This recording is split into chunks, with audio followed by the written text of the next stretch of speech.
What you're about to see is the most accurate cinematic portrayal of the biblical Genesis you've ever encountered. This narrative is drawn directly from the Hebrew text and preserves the mystery of the original scriptures without offering simplified or ready-made answers.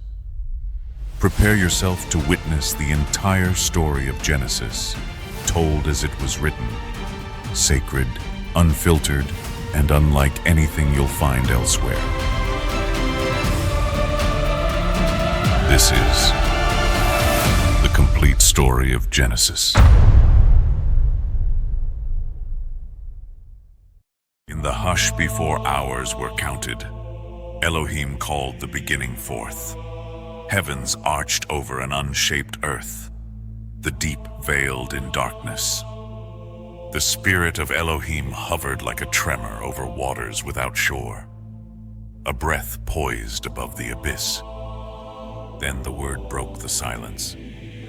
Let light be, and light burst out like dawn from nothing.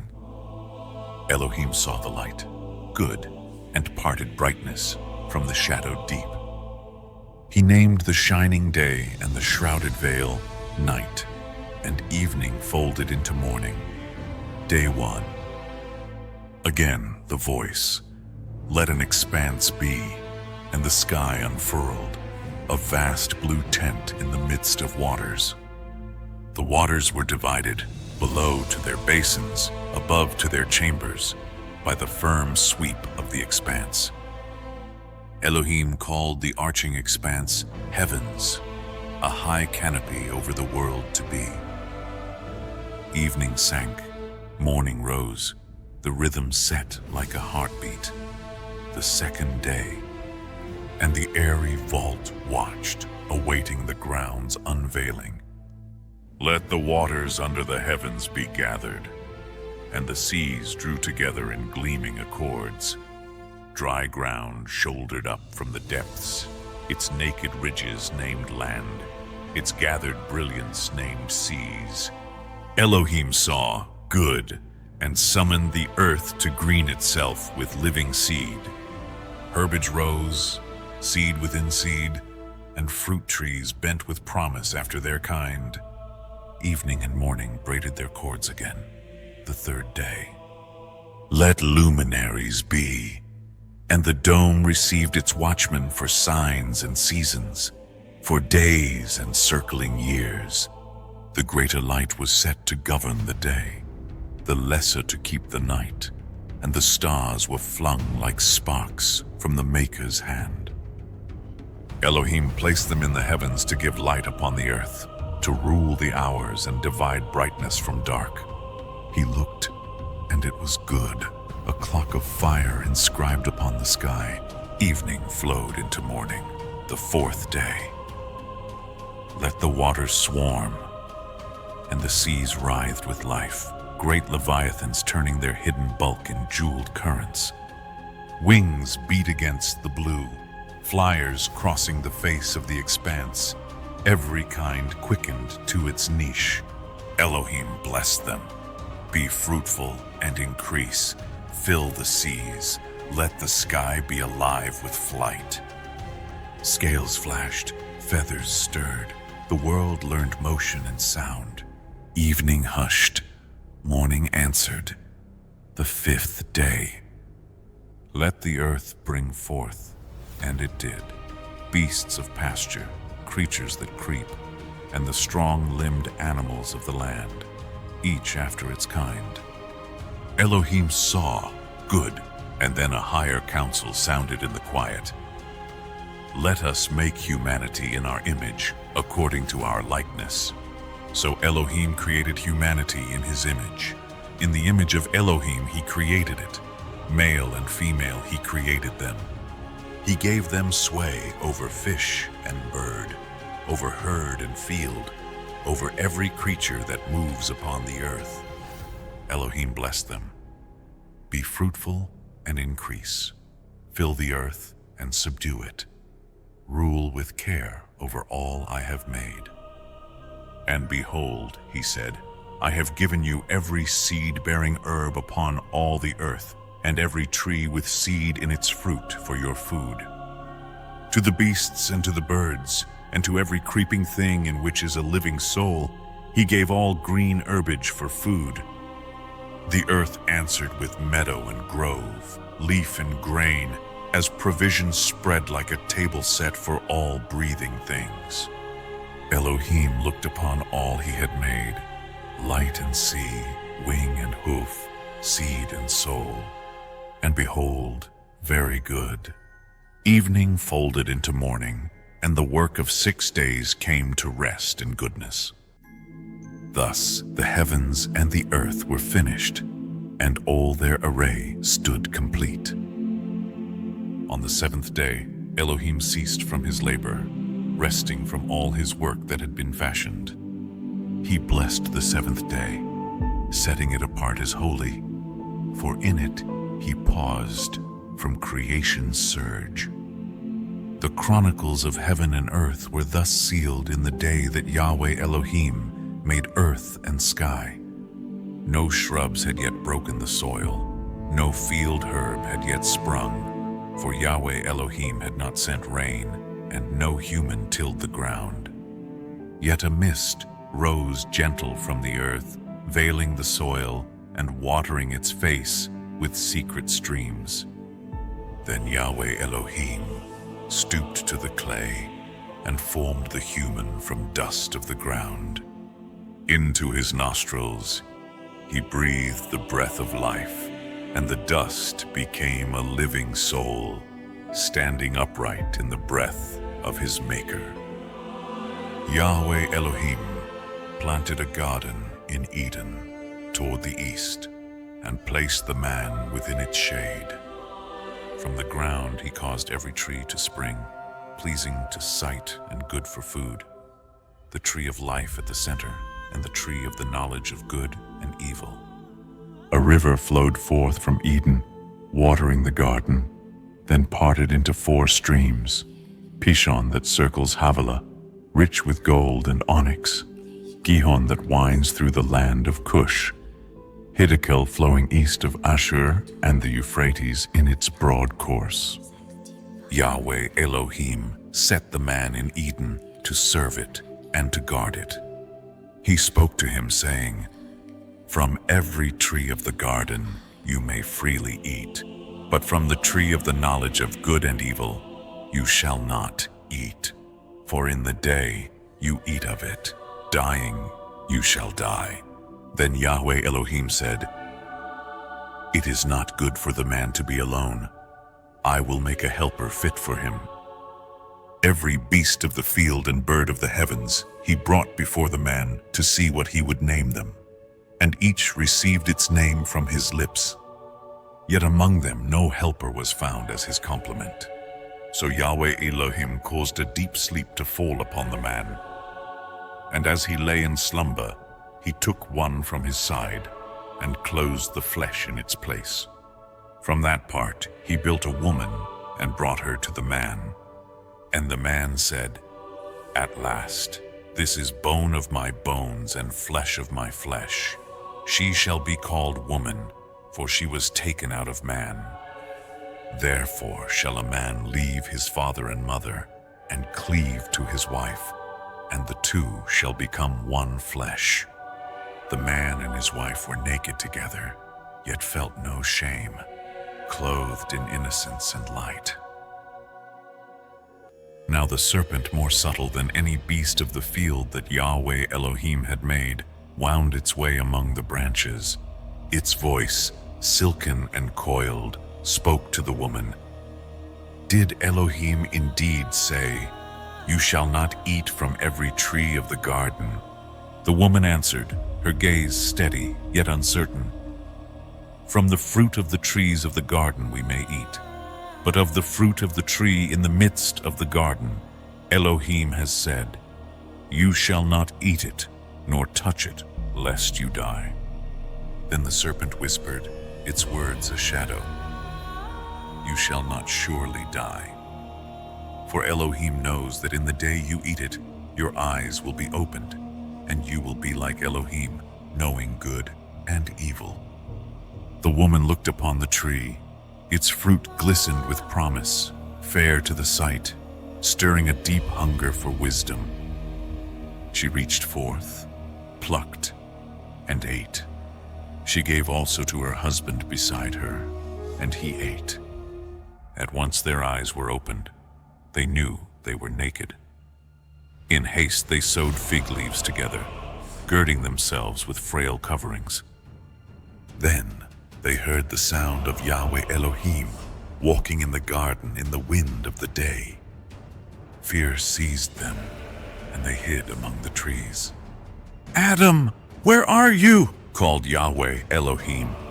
The man answered, "I heard you in the garden, and I was afraid because I was naked, so I hid."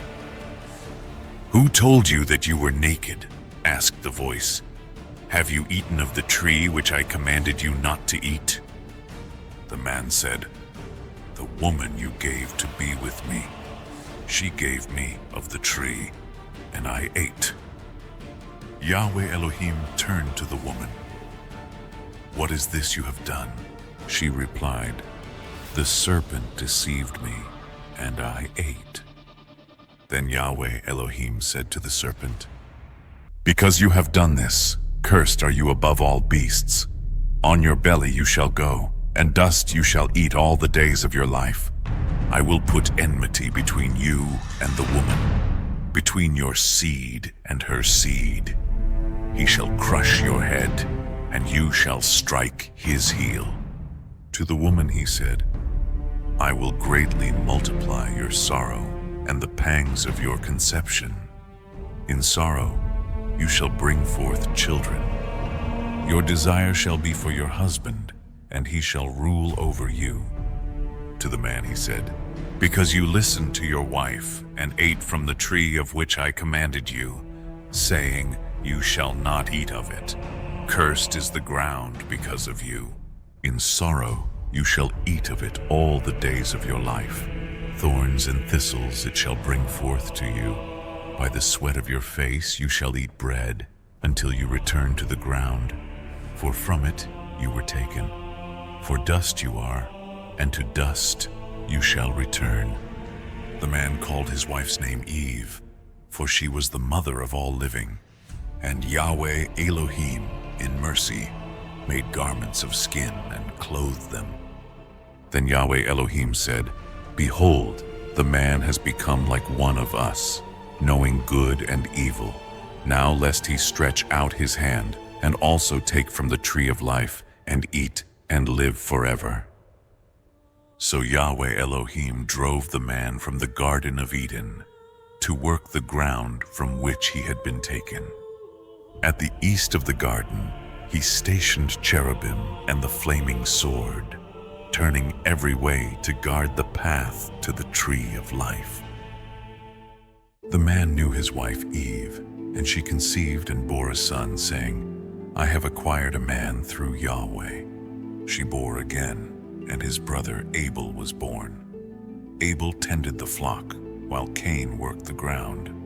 When the days came full, Cain brought an offering to Yahweh from the fruit of the soil. Abel also brought firstlings from his flock, with their fat portions. And Yahweh looked with favor on Abel and his gift. But Cain and his offering found no regard, and Cain's face fell, his anger burning like coals. Yahweh said to him, "Why is your anger hot, and why is your face downcast?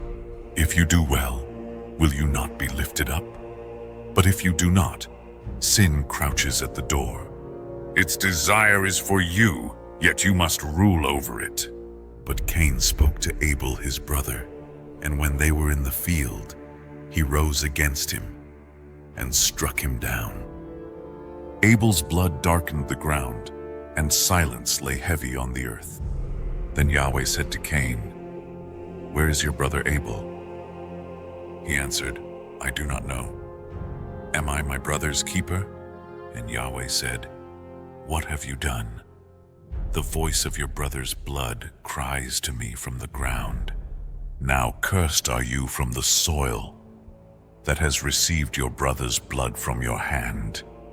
When you till the ground, it shall yield no strength to you. A wanderer you shall be on the earth." Cain said to Yahweh, "My guilt is too great to bear. Today you drive me from the soil, and I am hidden from your face. A fugitive and wanderer I will be. Anyone who finds me will kill me." Yet Yahweh said, "Not so. Whoever kills Cain, vengeance shall be taken sevenfold."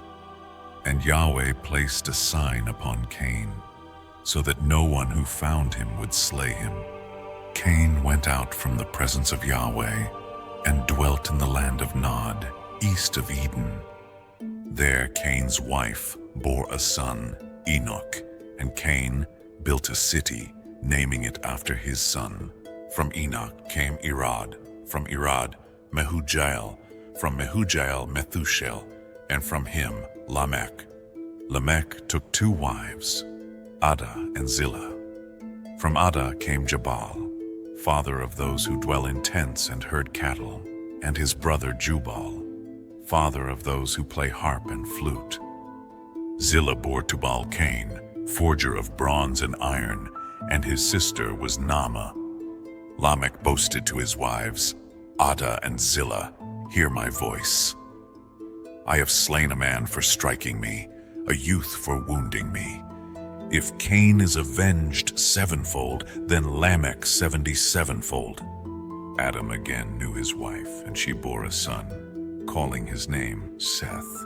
"For Elohim has appointed me another seed instead of Abel, whom Cain slew," she said.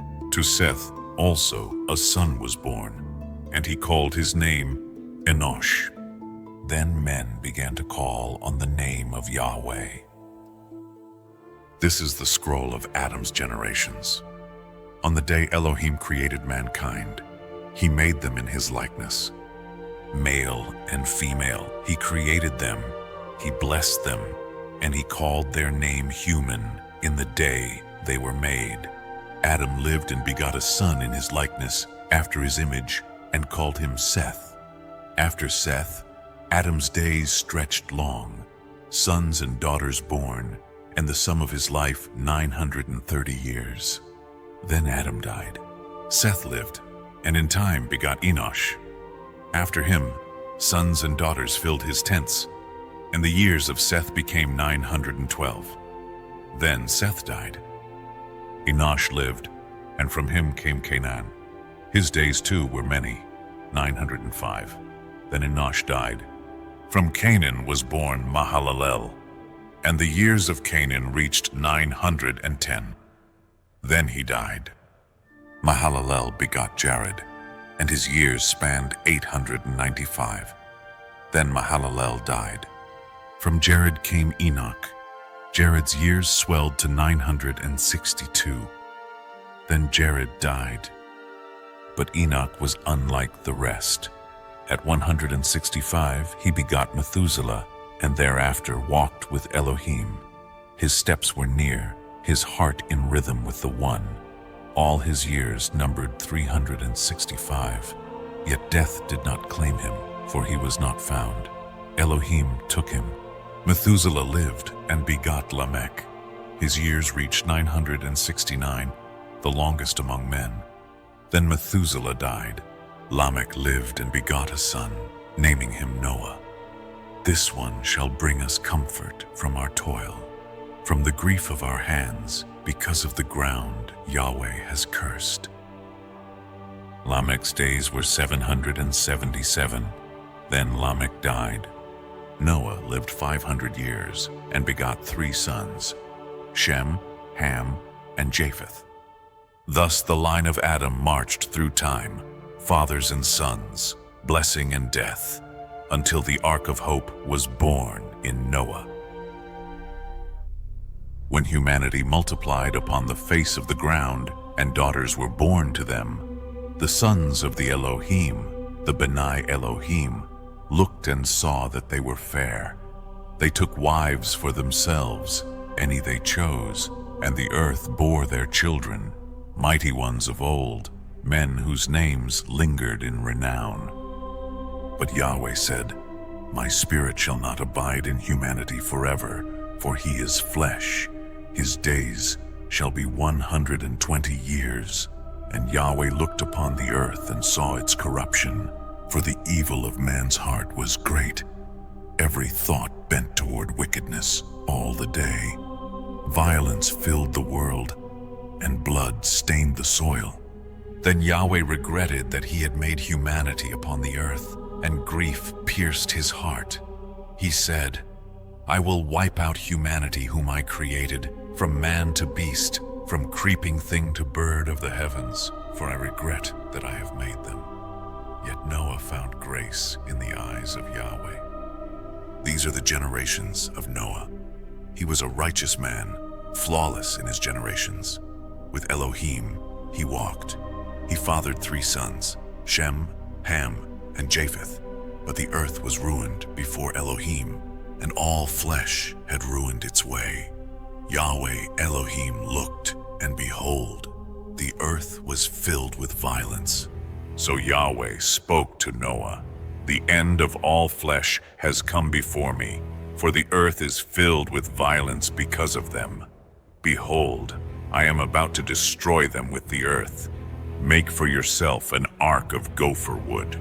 Fashion it with rooms, and cover it within and without with pitch. 300 cubits its length, 50 cubits its width, 30 cubits its height. Make it with lower, second, and third decks, and set a door in its side. Narrow to a cubit at the top shall you finish it. Behold, I myself am bringing a flood of waters upon the earth, to destroy all flesh under heaven, in which is the breath of life. Everything that is in the earth shall perish. But I will establish my covenant with you. You shall enter the ark, you, your sons, your wife, and your sons' wives with you. From every living thing of all flesh, you shall bring 2 of each, male and female, to keep alive with you. Birds according to their kind, beasts according to their kind, creeping things according to their kind, 2 of each shall come to you. Gather food of every kind to sustain you and them." And Noah did all that Yahweh Elohim commanded him. He did so, just as he was told. Then Yahweh said to Noah, "Come, you and all your household into the ark, for I have seen you righteous before me in this generation. Of every clean beast take 7 pairs, male and female. Of the beasts not clean, 2, the sire and his mate. Of the birds of the heavens also 7 by 7, to keep seed alive upon the earth. For in 7 days I will cause rain to fall upon the earth, 40 days and 40 nights, and I will blot out from the face of the ground every living thing that I have made." Noah did all that Yahweh Elohim commanded him. He was 600 years old when the flood of waters came upon the earth. Noah entered the ark with his sons, Shem, Ham, and Japheth, his wife, and the wives of his sons, because of the rising waters. Beasts, clean and unclean, birds, and every creeping thing came to him, pair by pair, male and female, just as Elohim had commanded. After 7 days, the fountains of the great deep burst forth, and the windows of the heavens were opened. In the 600th year of Noah's life, in the 2nd month, on the 27th day of the month, the deluge began. Rain fell upon the earth 40 days and 40 nights, and on that very day, Noah and his household entered the ark. With them came every living creature according to its kind, wild beasts, domestic animals, creeping things, and birds of every wing. All flesh in which was the breath of life entered, male and female, as Elohim had spoken. Then Yahweh shut the door about him. The waters surged for 40 days, lifting the ark high above the earth. They gained mastery, swelling greatly, until even the mountains under the whole heaven were covered. 15 cubits upward the waters rose, and the peaks disappeared beneath the flood. All flesh perished, bird, beast, creeping thing, and humankind, everything that breathed the breath of life upon dry ground. Only Noah remained, and those with him in the ark. And the waters held sway over the earth 150 days. Elohim remembered Noah and every beast and bird with him in the ark. He sent a wind over the earth, and the waters began to retreat. The fountains of the abyss were sealed, the windows of heaven closed, and the rain was restrained.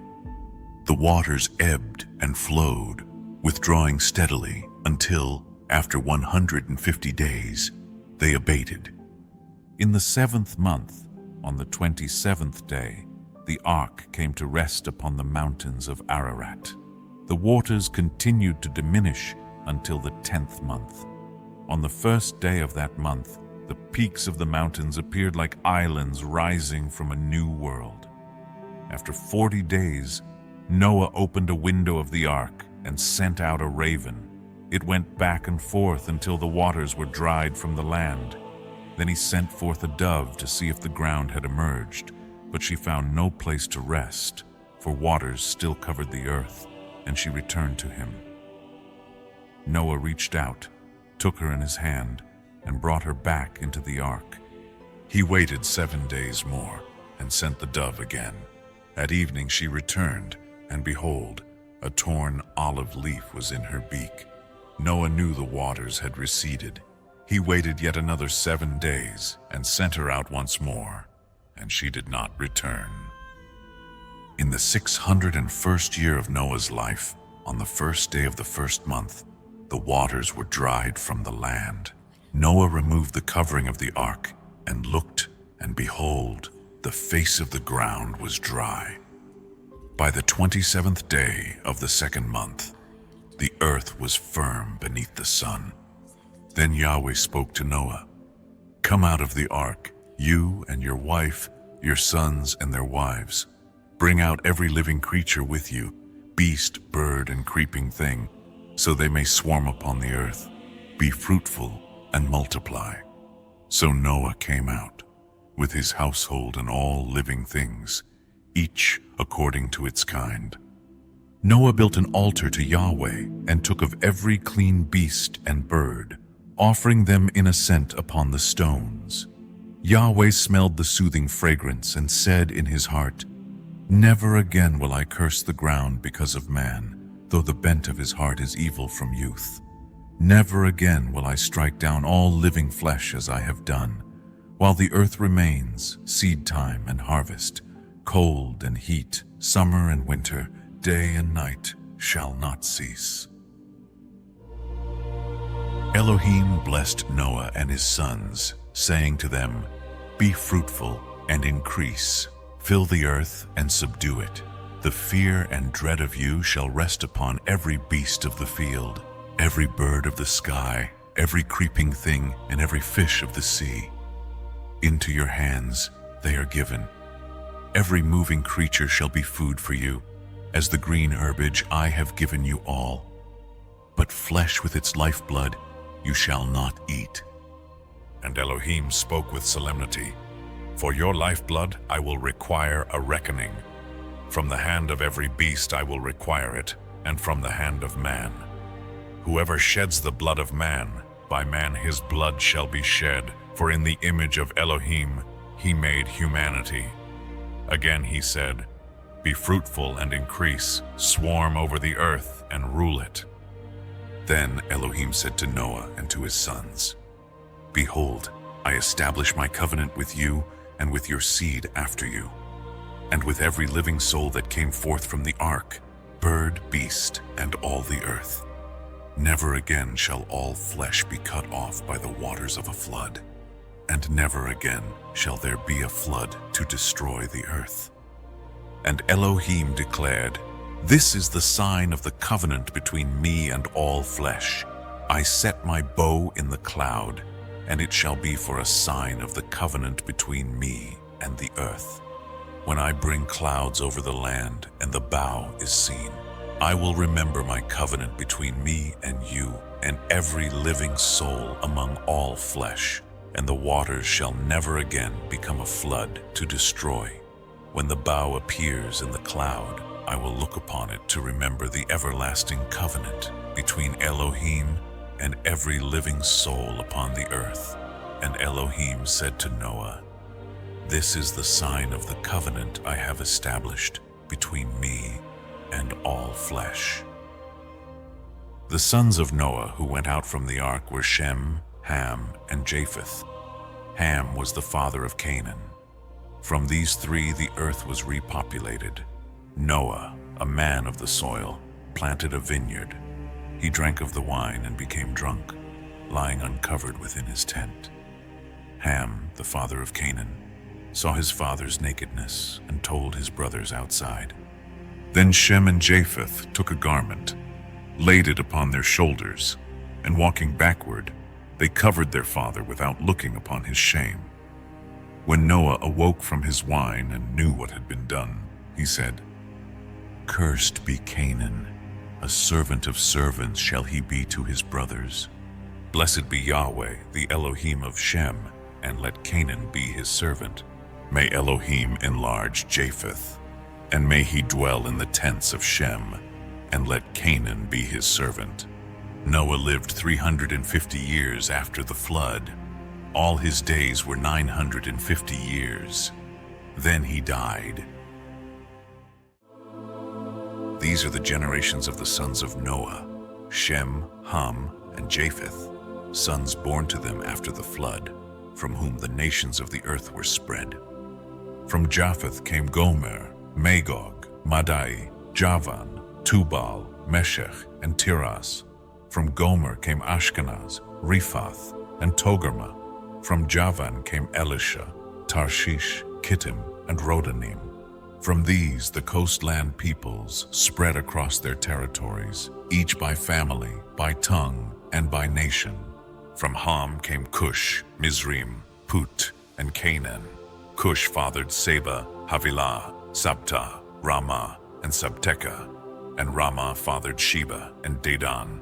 From Cush was born Nimrod, the first to be mighty upon the earth. He was a mighty hunter before Yahweh. Therefore it was said, like Nimrod, a mighty hunter before Yahweh. The first cities of his kingdom were Babylon, Erech, Akkad, and Calneh, in the land of Shinar. From that land, Asher went out and built Nineveh, Rehoboth-ir, Calah, and Resen, between Nineveh and Calah, the great city. Mizraim fathered the Ludim, Anamim, Lehabim, Naphtuhim, Pathrusim, Casluhim, from whom the Philistines came, and the Caphtorim. Canaan fathered Sidon his firstborn, and Heth, and from him descended the Jebusites, Amorites, Girgashites, Hivites, Archites, Sinites, Arvadites, Zemarites, and Hamathites. From there the families of the Canaanites spread abroad. Their boundaries stretched from Sidon toward Gerar as far as Gaza, and eastward toward Sodom, Gomorrah, Admah, and Zeboim, as far as Lasha. These were the sons of Ham, by family, by language, by land, and by nation. To Shem also sons were born, the elder brother of Japheth and father of all the sons of Eber. The sons of Shem were Elam, Asher, Arphaxad, Lud, and Aram. The sons of Aram were Uz, Hul, Gether, and Mash. Arphaxad fathered Shelah, and Shelah fathered Eber.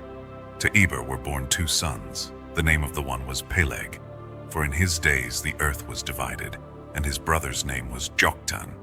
Joktan fathered Almodad, Shalef, Hazarmaveth, Jerah, Hadaram, Uzal, Dikla, Obal, Abimael, Sheba, Ophir, Havilah, and Jobab, all the sons of Joktan. Their dwelling was from Mesha towards Sephar, the hill country of the east. These were the sons of Shem, by family, by tongue, by land, and by nation. Thus, these are the families of the sons of Noah, according to their generations, by their nations. From them the nations were divided upon the earth after the flood. The whole earth spoke one tongue and shared one speech. As men journeyed eastward, they found a plain in the land of Shinar and settled there. They said one to another, "Come, let us mold bricks and burn them hard." Brick became their stone and bitumen their mortar. And they said, "Come, let us build a city and a tower with its top in the heavens. Let us make a name for ourselves, lest we be scattered over the face of the whole earth." But Yahweh descended to see the city and the tower which the sons of men were building. And Yahweh said, "Behold, they are one people, and all have one language, and this is only the beginning of what they will do. Nothing they plan will be withheld from them. Come, let us descend and confound their speech, so that they may not understand one another's tongue." So Yahweh scattered them from there over the face of all the earth, and they left off building the city. Therefore its name was called Babel, for there Yahweh confused the language of the whole earth, and from there he scattered them abroad. These are the generations of Shem. 2 years after the flood, Shem was 100 years old and fathered Arphaxad. He lived 500 years more and had other sons and daughters. Arphaxad begot Canaan. Canaan begot Shelah, and Shelah begot Eber. To Eber were born 2 sons. The name of one was Peleg, for in his days the earth was divided, and his brother's name was Joktan. From them came Roi, Serug, Nahor, and Terah. Terah begot Abram, Nahor, and Haran begot Lot. But Haran died before his father Terah, in Ur of the Chaldeans, the land of his birth. Abram and Nahor took wives. The name of Abram's wife was Sarai, and the name of Nahor's wife was Milcah, daughter of Haran, the father of Milcah and of Iscah. But Sarai was barren, she had no child. Then Terah took Abram his son, Lot the son of Haran, and Sarai his daughter-in-law, and they set out together from Ur of the Chaldeans to go into the land of Canaan. But when they came to Haran, they dwelt there. The days of Terah were 205 years, and Terah died in Haran. Yahweh said to Abram, "Go forth from your land, from your kindred, and from your father's house, to the land that I will show you. I will make you into a great nation, and I will bless you. I will make your name great, and you shall be a blessing. I will bless those who bless you, and the one who curses you I will curse. In you all the families of the earth shall be blessed." So Abram went, just as Yahweh had spoken, and Lot went with him. Abram was 75 years old when he departed from Haran. He took Sarai his wife, Lot his brother's son, all their possessions they had gathered, and the people they had acquired. Together they set out for the land of Canaan, and when they came into it, Abram passed through as far as Shechem, to the great oak. At that time the Canaanite was in the land. There Yahweh appeared to Abram and said, "To your seed I will give this land." Abram built there an altar to Yahweh, who had appeared to him. From there he moved to the hill country east of Bethel, with Bethel on the west and Ai on the east. He pitched his tent and built another altar to Yahweh, and there he called upon the name of Yahweh. Then Abram journeyed on in stages toward the Negev. But famine struck the land, and Abram went down into Egypt to sojourn there, for the famine was severe. As he approached Egypt, he said to Sarai his wife, "I know you are a woman beautiful in appearance. When the Egyptians see you, they will say, 'This is his wife,' and they will kill me, but let you live. Say, I pray, that you are my sister, so that it may go well with me because of you, and my life will be spared on your account." When Abram entered Egypt, the Egyptians saw that Sarai was very beautiful. Pharaoh's officials saw her, praised her to Pharaoh, and she was taken into his house. For her sake, Abram was treated well. He acquired sheep and cattle, donkeys, servants, and camels. But Yahweh afflicted Pharaoh and his household with great plagues because of Sarai, Abram's wife. So Pharaoh summoned Abram and said, "What is this you have done to me? Why did you not tell me she was your wife? Why did you say, 'She is my sister,' so that I took her to be my wife? Now then, here is your wife. Take her and go." Pharaoh gave orders to his men, and they sent Abram away with his wife and all that he had, and Lot went with him. Abram went up from Egypt toward the Negev with his wife, all his possessions, and Lot beside him. He was very rich in livestock, silver, and gold. From place to place he journeyed until he came again to Bethel, to the spot between Bethel and Ai, where his tent had first been pitched, where he had built an altar before. There Abram called upon the name of Yahweh. Lot also, who journeyed with Abram, had flocks and herds and tents. But the land could not sustain them dwelling together, for their possessions were so great that they could not remain side by side.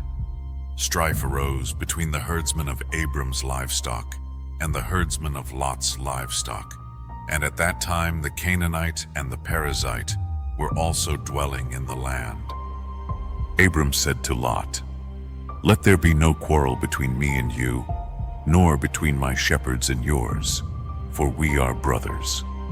Is not the whole land before you? Separate yourself from me. If you go to the left, I will go to the right, and if you go to the right, I will go to the left."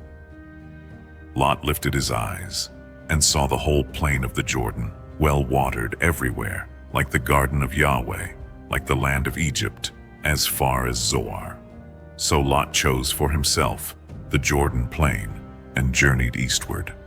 Thus the two men separated, each from the other. Abram dwelt in the land of Canaan, while Lot pitched his tents among the cities of the valley, moving near to Sodom. But the men of Sodom were wicked, great sinners against Yahweh. After Lot had parted from him, Yahweh said to Abram, "Lift up your eyes from where you stand, and look north, south, east, and west. All the land that you see I will give to you and to your seed forever. I will make your seed as the dust of the earth, so that if anyone could count the dust, then your seed also could be counted. Rise, walk through the length and breadth of the land, for I will give it to you." So Abram moved his tent and came to dwell among the oaks of Mamre, which are at Hebron. There he built. In the days of Amraphel king of Shinar, Arioch king of Elasar, Kedorlaomer king of Elam, and Tidal king of nations, war broke out against Bera king of Sodom, Bersha king of Gomorrah, Shinab king of Admah, Shemeber king of Zeboim, and the king of Bela, which is Zoar. 5 kings stood against 4 in the vale of Siddim, which is the Salt Sea. For 12 years the cities had served Kedorlaomer, but in the 13th year they rebelled. In the 14th year, he and his allies swept through the land, striking the Rephaim, the Zuzim, the Emim, and the Horites as far as Seir, and turning back to smite the Amalekites and Amorites at Hazezon Tamar. Then the kings of Sodom and Gomorrah, of Admah, Zeboim, and Bela, marched forth to battle. Yet the vale of Siddim was full of tar pits, and the kings of Sodom and Gomorrah fled. Some fell into the pits, and the rest escaped to the hills. The invaders seized all the goods of Sodom and Gomorrah, all their food, and carried away Lot, Abram's kinsman, who was dwelling in Sodom, with all his possessions. A fugitive came and told Abram the Hebrew, who dwelt by the oaks of Mamre the Amorite, confederate with Eshcol and Aner. When Abram heard that his kinsman was taken captive, he mustered 318 trained men of his household and pursued as far as Dan. By night he divided his forces, struck down his foes, and pursued them to Hobah, north of Damascus. He recovered all the goods, and also brought back Lot, his goods, the women, and the people. As Abram returned from victory, the king of Sodom came out to meet him in the valley of Shaveh, the king's valley. And Melchizedek, king of Salem, priest of El Elyon, brought forth bread and wine. He blessed Abram, saying, "Blessed be Abram by El Elyon, possessor of heaven and earth, and blessed be El Elyon, who has delivered your enemies into your hand." Abram gave him 1/10 of all. Then the king of Sodom said to Abram, "Give me the people, but take the goods for yourself." But Abram said, "I lift my hand to Yahweh El Elyon, possessor of heaven and earth, that I will not take a thread or a sandal strap or anything that is yours, lest you should say, 'I have made Abram rich.' Nothing for me except what the young men have eaten, and the share of Aner, Eshcol, and Mamre, who went with me, let them take their portion." After these things, the word of Yahweh came to Abram in a vision. "Do not fear, Abram. I am your shield, your exceedingly great reward." But Abram answered, "My Lord Yahweh, what will you give me? I go childless, and the heir of my house is Eliezer of Damascus. You have given me no seed, and so a servant born in my house will inherit all." Then the word of Yahweh came to him, "This man shall not be your heir. Your own son from your own body shall be your heir." Yahweh brought him outside and said, "Look toward the heavens and count the stars. If you are able to number them, so shall your seed be." Abram believed in Yahweh, and it was reckoned to him as righteousness. Yahweh said to him, "I am Yahweh who brought you out of Ur of the Chaldeans to give you this land to inherit it." Abram asked, "My Lord Yahweh, how shall I know that I will possess it?" Yahweh said, "Bring me a heifer 3 years old, a goat 3 years old, a ram 3 years old, a turtle dove, and a young pigeon." Abram brought them all, cut the animals in 2, and laid each half opposite the other. But the birds he did not divide. Birds of prey came down upon the carcasses, but Abram drove them away. As the sun was setting, a deep sleep fell upon Abram. Dread and great darkness fell upon him. Yahweh said, "Know this for certain. Your seed shall be strangers in a land not their own, enslaved and afflicted 400 years. But I will judge the nation they serve, and afterward they shall come out with great possessions. You shall go to your fathers in peace, buried in a good old age. And in the 4th generation your descendants shall return here, for the iniquity of the Amorites is not yet complete."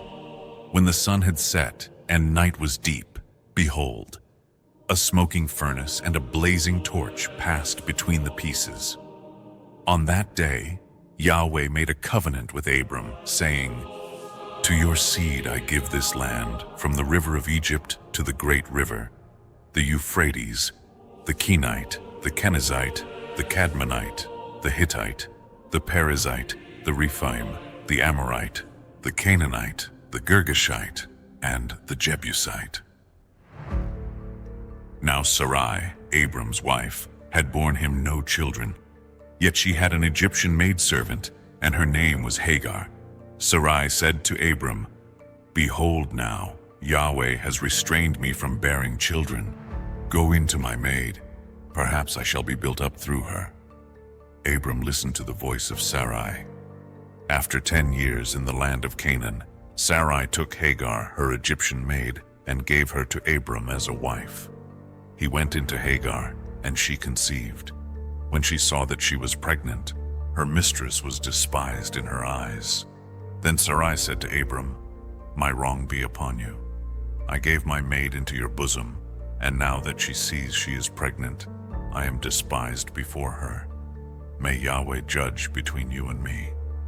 Abram said to Sarai, "Behold, your maid is in your hand.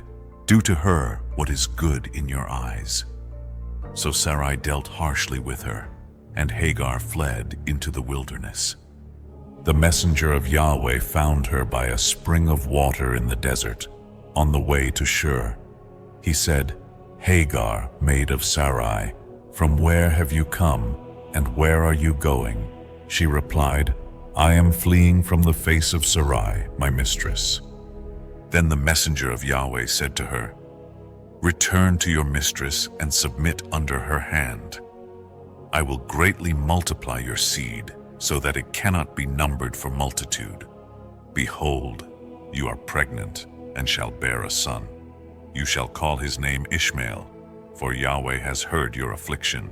He shall be a wild man, his hand against all, and the hand of all against him. He shall dwell in the face of all his brothers." Hagar called the name of Yahweh who spoke to her, "You are El Roi, God of seeing." For she said, "Have I indeed seen here the one who sees me?" Therefore the well was called Bir Lahai Roi, the well of the living one who sees me. It is between Kadesh and Bered. Hagar bore Abram a son, and Abram called the son whom Hagar bore Ishmael. Abram was 86 years old when Hagar bore Ishmael to him. When Abram was 99 years old, Yahweh appeared to him and said, "I am El Shaddai, God who suffices. Walk before me and be blameless. I will establish my covenant between me and you, and I will multiply you exceedingly." Abram fell on his face, and Elohim spoke, "Behold, my covenant is with you. You shall be the father of a multitude of nations. No longer shall your name be called Abram, but Abraham shall your name be, for I have made you the father of many nations. I will make you exceedingly fruitful. Nations and kings shall come from you. I will establish my covenant between me and you and your seed after you, for an everlasting covenant, to be Elohim to you and to your seed. I give to you and your seed after you the land of your sojournings, all the land of Canaan, as an everlasting possession, and I will be their Elohim." Elohim said to Abraham, "As for you, you shall keep my covenant, you and your seed after you, throughout their generations. This is my covenant. Every male among you shall be circumcised. You shall be circumcised in the flesh of your foreskin, and it shall be a sign of the covenant between me and you. He that is 8 days old shall be circumcised, every male in your generations, whether born in your house or bought with money from a foreigner. My covenant shall be in your flesh as an everlasting covenant, but the uncircumcised male shall be cut off from his people. He has broken my covenant." Elohim said further, "As for Sarai your wife, you shall not call her Sarai, but Sarah shall her name be. I will bless her and give you a son by her. She shall become nations. Kings of peoples shall come from her." Abraham fell on his face and laughed, saying in his heart, "Shall a child be born to a man 100 years old? Shall Sarah, who is 90, bear?" Abraham said to Elohim, "Oh, that Ishmael might live before you." Elohim replied, "No. Sarah your wife shall bear you a son, and you shall call his name Isaac. With him I will establish my covenant, an everlasting covenant for his seed. As for Ishmael, I have heard you. I will bless him, make him fruitful, and multiply him exceedingly. He shall father 12 princes, and I will make him a great nation. But my covenant I will establish with Isaac, whom Sarah shall bear to you at this set time next year." When Elohim finished speaking, he ascended from Abraham. Then Abraham took Ishmael his son, all those born in his house, and all bought with his money, every male among his household, and circumcised the flesh of their foreskin that very day, as Elohim had commanded. Abraham was 99 years old when he was circumcised, and Ishmael his son was 13. On that very day, Abraham and Ishmael were circumcised, and all the men of his house with him. Yahweh appeared to Abraham by the oaks of Mamre, as he sat at the entrance of his tent in the heat of the day. Lifting his eyes, he saw 3 men standing nearby. At once he ran to meet them, bowed low to the ground, and said, "My Lord, if I have found favor in your eyes, do not pass by your servant. Let water be brought to wash your feet and rest beneath the tree. Let me bring a morsel of bread to refresh your hearts. Afterward, you may pass on." They answered, "Do as you have said." Abraham hastened to Sarah. "Quickly, knead 3 measures of flour and bake bread." He ran to the herd, chose a tender calf, and had it prepared. He set before them curds, milk, and the calf, and stood by as they ate under the tree. They asked, "Where is Sarah your wife?" He answered, "In the tent." Then one said, "I will surely return to you at the appointed time of life, and behold, Sarah your wife shall have a son." Sarah listened at the tent's entrance. Abraham and Sarah were old, and the way of women had ceased for her. She laughed within herself. "After I am worn out, shall I know pleasure, and my Lord old?" But Yahweh said to Abraham, "Why did Sarah laugh, saying, 'Shall I indeed bear a child being old?' Is anything too difficult for Yahweh? At the appointed time I will return, and Sarah shall have a son." Sarah denied it. Afraid, "I did not laugh." But he said, "No, you did laugh." The men rose and looked toward Sodom, and Abraham walked with them. Yahweh said, "Shall I hide from Abraham what I am about to do? He shall surely become a great and mighty nation, and all nations shall be blessed in him. For I have chosen him to command his children and his household, to keep the way of Yahweh, to do righteousness and justice." Then Yahweh said, "The outcry of Sodom and Gomorrah is great, their sin very grave. I will go down and see if it is as the cry that has reached me." The men turned toward Sodom, but Yahweh remained with Abraham. Abraham drew near and said, "Will you sweep away the righteous with the wicked? Perhaps 50 righteous are in the city. Will you not spare it for their sake? Far be it from you. Shall not the judge of all the earth do what is just?" Yahweh said, "If I find 50 righteous, I will spare the whole place." Abraham pressed further, "What if 5 are lacking of the 50? Yahweh answered, "I will not destroy it if I find 45. Again Abraham said, "What if 40 are found there?" He answered, "I will not do it for the sake of 40. Abraham said, "Oh, let not my Lord be angry. What if 30 are found?" He replied, "I will not do it if I find 30. Then Abraham said, "Behold, I have taken it upon myself to speak. What if 20 are found?" Yahweh answered, "I will not destroy it for 20's sake." Finally, Abraham said, "Let not my Lord be angry, only this once more. What if 10 are found?" Yahweh replied, "For the sake of 10, I will not destroy it." When Yahweh had finished speaking with Abraham, he departed, and Abraham returned to his place. As evening fell, the 2 messengers of Yahweh entered Sodom. Lot was sitting at the city gate. When he saw them, he rose, bowed low, and pleaded, "Turn aside, I pray, into your servant's house. Wash your feet, spend the night, and rise early to go your way." They said, "No, we will spend the night in the square." Yet Lot pressed them strongly, so they turned in and entered his house. He prepared a feast, baked unleavened bread, and they ate.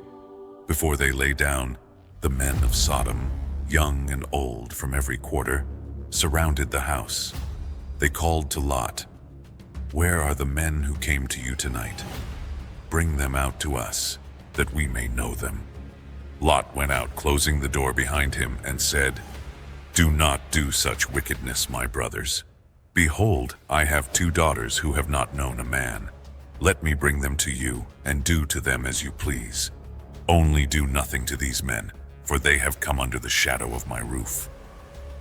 But they pressed hard upon him, saying, "Stand aside." This fellow came as an alien, and now he acts the judge. We will deal worse with you than with them." They lunged at Lot to break the door. The messengers reached out, pulled Lot inside, and shut the door. They struck the men at the entrance with blindness, so that they wore themselves out groping for the door. Then they said to Lot, "Have you anyone else here? Sons, daughters, sons-in-law? Bring them out, for we are about to destroy this place. The outcry before Yahweh is great, and he has sent us to destroy it." Lot warned his sons-in-law, but they thought he was jesting. At dawn, the messengers urged Lot, "Take your wife and your 2 daughters, lest you be swept away in the city's punishment." He lingered, but the men seized him, his wife, and daughters by the hand. For Yahweh was merciful. They brought them out and set them outside the city, saying, "Escape for your life. Do not look back or stop in the valley. Escape to the hills, lest you perish." Lot pleaded for the small town of Zoar, and they granted his request. As Lot entered Zoar, the sun rose. Then Yahweh rained down fire and brimstone upon Sodom and Gomorrah from Yahweh out of the heavens. He overthrew the cities, the valley, the inhabitants, and all that grew on the ground. But Lot's wife looked back, and she became a pillar of salt. Early in the morning, Abraham stood at the place where he had stood before Yahweh. Looking towards Sodom and Gomorrah, he saw the smoke of the land rising like the smoke of a great furnace. Yahweh remembered Abraham and delivered Lot out of the overthrow. Lot went up from Zoar, fearful to remain there, and lived in a cave with his 2 daughters. The elder said to the younger, "Our father is old, and there is no man left to lie with us. Let us give him wine to drink and lie with him, that we may preserve offspring through him." That night the elder went into him, and he knew not when she lay down, nor when she arose. On the next night the younger did likewise. Thus both daughters of Lot conceived by their father. The elder bore a son and called him Moab, from my father. He became father of the Moabites. The younger also bore a son and called him Ben-Ami, son of my kin. He became father of the Ammonites, both enduring to this day.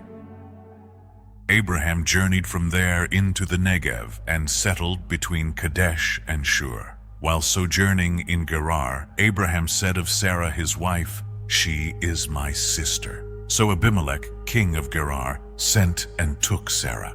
But Elohim came to Abimelek in a dream by night and said, "Behold, you are a dead man because of the woman you have taken, for she is another man's wife." Abimelek had not approached her, and he said, "My lord, will you destroy an innocent nation? Did not he say to me, 'She is my sister'? And she herself also said, 'He is my brother.' In the integrity of my heart and the innocence of my hands, I have done this." Elohim said to him in the dream, "Yes, I know you did this in sincerity. That is why I kept you from sinning against me. Therefore I did not allow you to touch her. Now restore the man's wife, for he is a prophet, and he will pray for you, and you shall live. But if you do not restore her, know that you shall surely die, you and all who belong to you."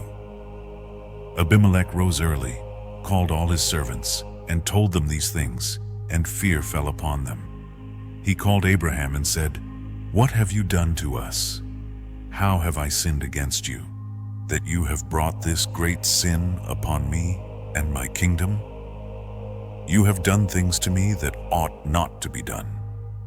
And Abimelek said, "What did you see that you did this thing?" Abraham replied, "Because I thought, surely there is no fear of Elohim in this place, and they will kill me for my wife. And besides, she is truly my sister, the daughter of my father, though not the daughter of my mother, and she became my wife. When Elohim caused me to wander from my father's house, I said to her, 'This is your kindness to me. At every place we come, say of me, he is my brother.' Then Abimelech took sheep, oxen, male and female servants, and gave them to Abraham, and he restored Sarah his wife to him. Abimelech said, "Behold, my land is before you. Dwell where it pleases you." To Sarah he said, "Behold, I have given your brother 1,000 shekels of silver.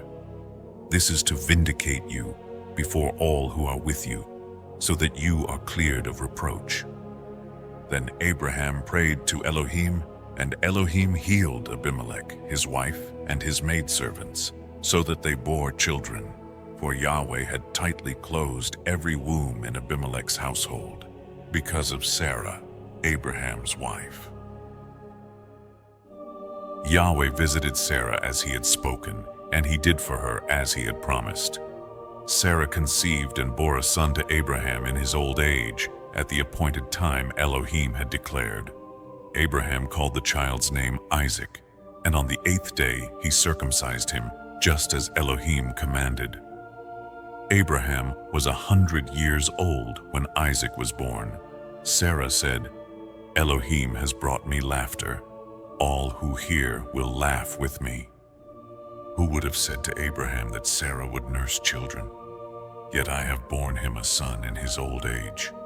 The boy grew, and on the day Isaac was weaned, Abraham held a great feast. But Sarah saw Ishmael, the son of Hagar the Egyptian, mocking. She said to Abraham, "Cast out this maidservant and her son, for the son of the maid shall not inherit with my son, with Isaac." The matter was grievous in Abraham's eyes because of his son. Yet Elohim said, "Do not let it be grievous because of the lad and your maid.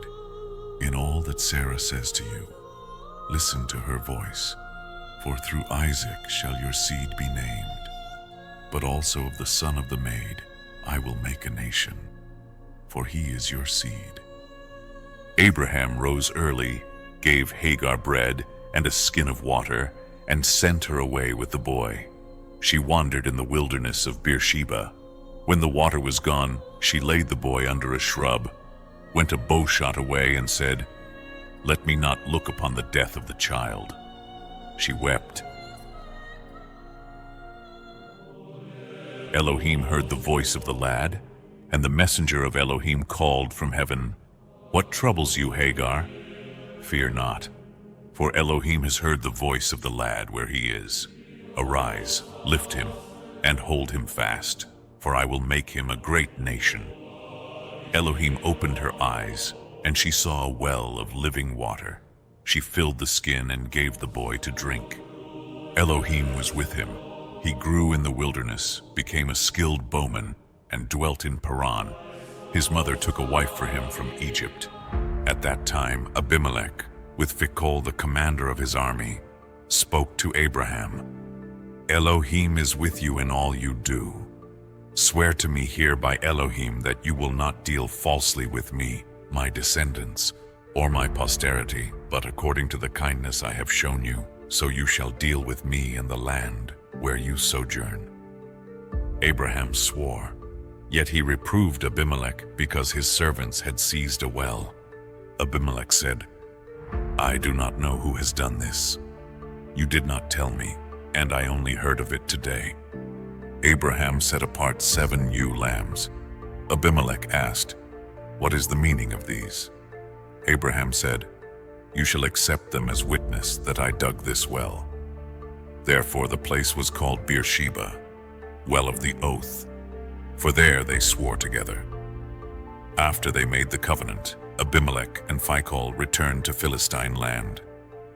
Abraham planted a tamarisk tree at Beersheba, and there called on the name of Yahweh, the everlasting El. He sojourned many days as a foreigner in the land of the Philistines. After these things, Elohim tested Abraham. He called his name Abraham, and Abraham answered, "Here I am." Then came the command, solemn and piercing, "Take your son, your only one, Isaac whom you love, and go to the land of Moriah. Offer him there as an ascent offering on a mountain I shall show you." At dawn, Abraham rose. He saddled his donkey, took 2 servants and Isaac, split wood for the offering, and set out. On the 3rd day, lifting his eyes, he saw the place afar. He said to his servants, "Stay here with the donkey.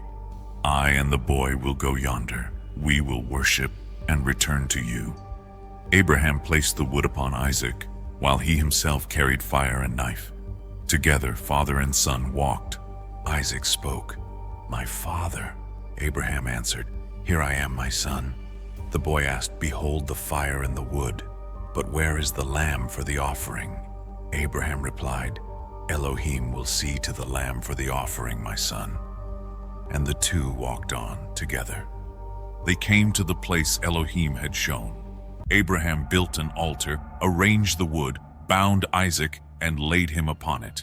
He stretched out his hand, knife raised to slay his son, when a voice thundered from heaven, "Abraham, Abraham!" He answered, "Here I am." The messenger of Yahweh said, "Do not lay your hand upon the boy. Do him no harm. Now I know that you fear Elohim, since you have not withheld your son, your only son, from me." Abraham lifted his eyes, and there behind him was a ram caught by its horns in a thicket. He took the ram and offered it instead of his son. He named that place Yahweh Yireh, Yahweh will provide. And it is said to this day, "On the mount of Yahweh it shall be provided." Then the messenger of Yahweh called again from heaven, "By myself I swear, says Yahweh, because you have done this and not withheld your son, your only one, I will surely bless you and multiply your seed as the stars of heaven and the sand upon the seashore. Your seed shall possess the gate of its enemies, and in your seed shall all nations of the earth be blessed, because you obeyed my voice." Abraham returned to his servants, and together they went to Beersheba, where he dwelt. In those days, word came to Abraham. Milcah also bore sons to his brother Nahor, Uz the firstborn, Buz his brother, Kemuel the father of Aram, Chesed, Hazo, Pildash, Jidlaph, and Bethuel. Bethuel begot Rebekah. Milcah bore these 8 sons to Nahor, Abraham's brother, and Roimah, his concubine, bore Tebah, Gaham, Tahash, and Maacah. Sarah's years were 127, and in Kiriath Arba, which is Hebron in the land of Canaan, her life came to its end. Abraham came to mourn for her, to weep over her, and the tent of sorrow was heavy with silence. Then Abraham rose from beside the body of his beloved and spoke to the sons of Heth, "I am but a sojourner and a stranger among you. Grant me a possession of land for a burial place, that I may entomb my dead out of my sight." The sons of Heth answered, "Hear us, my lord. You are a prince of Elohim among us. In the choicest of our tombs, bury your dead. None among us will withhold his tomb from you." Abraham bowed before them and said, "If you are willing, entreat Ephron son of Zohar, that he may give me the cave of Machpelah, which is at the edge of his field. For the full price, let him sell it to me as a possession for a burial site among you." Ephron sat among the sons of Heth and replied in the hearing of all, "No, my lord, I give you the field and the cave that is in it. Before all who sit at the gate of my city, I give it to you. Bury your dead." But Abraham bowed once more and answered, "If only you would hear me, I will pay the price of the field. Accept it from me, that I may bury my dead there." Ephron said, "The land is worth 400 shekels of silver. What is that between you and me? Bury your dead." So Abraham listened, and he weighed out the silver, 400 shekels, current with the merchant's weight, before the sons of Heth. Thus the field of Ephron at Machpelah, near Mamre, with its cave and all its trees within its boundaries, was secured to Abraham as his possession, witnessed at the city's gate. There, Abraham buried Sarah, his wife, in the cave of Machpelah, near Mamre, that is Hebron in Canaan, and so the field and the cave within it were established to Abraham from the sons of Heth as a possession for a tomb. Abraham was advanced in years, and Yahweh had blessed him in all things. Yet one matter pressed upon him. A wife must be found for Isaac, not from the daughters of Canaan, among whom he sojourned, but from his own kindred. So he called the elder of his house, ruler over all he possessed, and bound him by oath beneath his thigh, charging him in the name of Yahweh, Elohim of the heavens and the earth. You shall not take a wife for my son from among these nations, he said. Go to my land, to my family, and there take a wife for Isaac. Yahweh, who called me forth, will send his messenger before you. The servant swore and departed, with 10 camels laden with treasures. At eventide he reached the city of Nahor and made the camels kneel by a well. There he prayed, O Yahweh, Elohim of my master Abraham, prosper my way this day. Let it be that the maiden who offers me water and also draws for my camels be the one you have appointed for Isaac. Before his words were finished, Rebekah came forth, jar upon her shoulder, the daughter of Bethuel, son of Milcah, wife of Nahor. She was fair, untouched by man. The servant ran to her and asked for a sip of water. She gave him drink and hastened to draw for all the camels also. Wondering silently, he watched until the beasts had drunk their fill. Then he adorned her with a golden pendant and bracelets and asked, Whose daughter are you? She answered, I am the daughter of Bethuel, son of Milcah and Nahor. There is room in our house to lodge. At this the servant bowed to the ground and worshipped Yahweh, blessing the one who had guided him. Rebekah ran and told her household. Her brother Laban, seeing the ornaments and hearing her report, welcomed the servant. Come in, blessed of Yahweh. They prepared food, yet he would not eat until he had spoken. He recounted Abraham's charge, his prayer at the well, and the swiftness of Yahweh's answer through Rebekah. Laban and Bethuel said, This matter comes from Yahweh. Here is Rebekah. Take her and let her be the wife of your master's son. The servant bowed low, offering gifts of silver, gold, and garments. When morning came, he asked to return, but the family wished her to remain 10 days. He urged them not to delay, and they called Rebekah. She said simply, I will go. They blessed her, Our sister, be mother of thousands of myriads, and may your seed possess the gates of its enemies. So she departed with her maidens, riding upon camels, following the servant. Meanwhile, Isaac was in the field at eventide, meditating. He lifted his eyes and saw the caravan. Rebekah also lifted her eyes, saw Isaac, and dismounted. Who is this man? She asked. The servant replied, It is my master. She veiled herself, and the servant told Isaac all.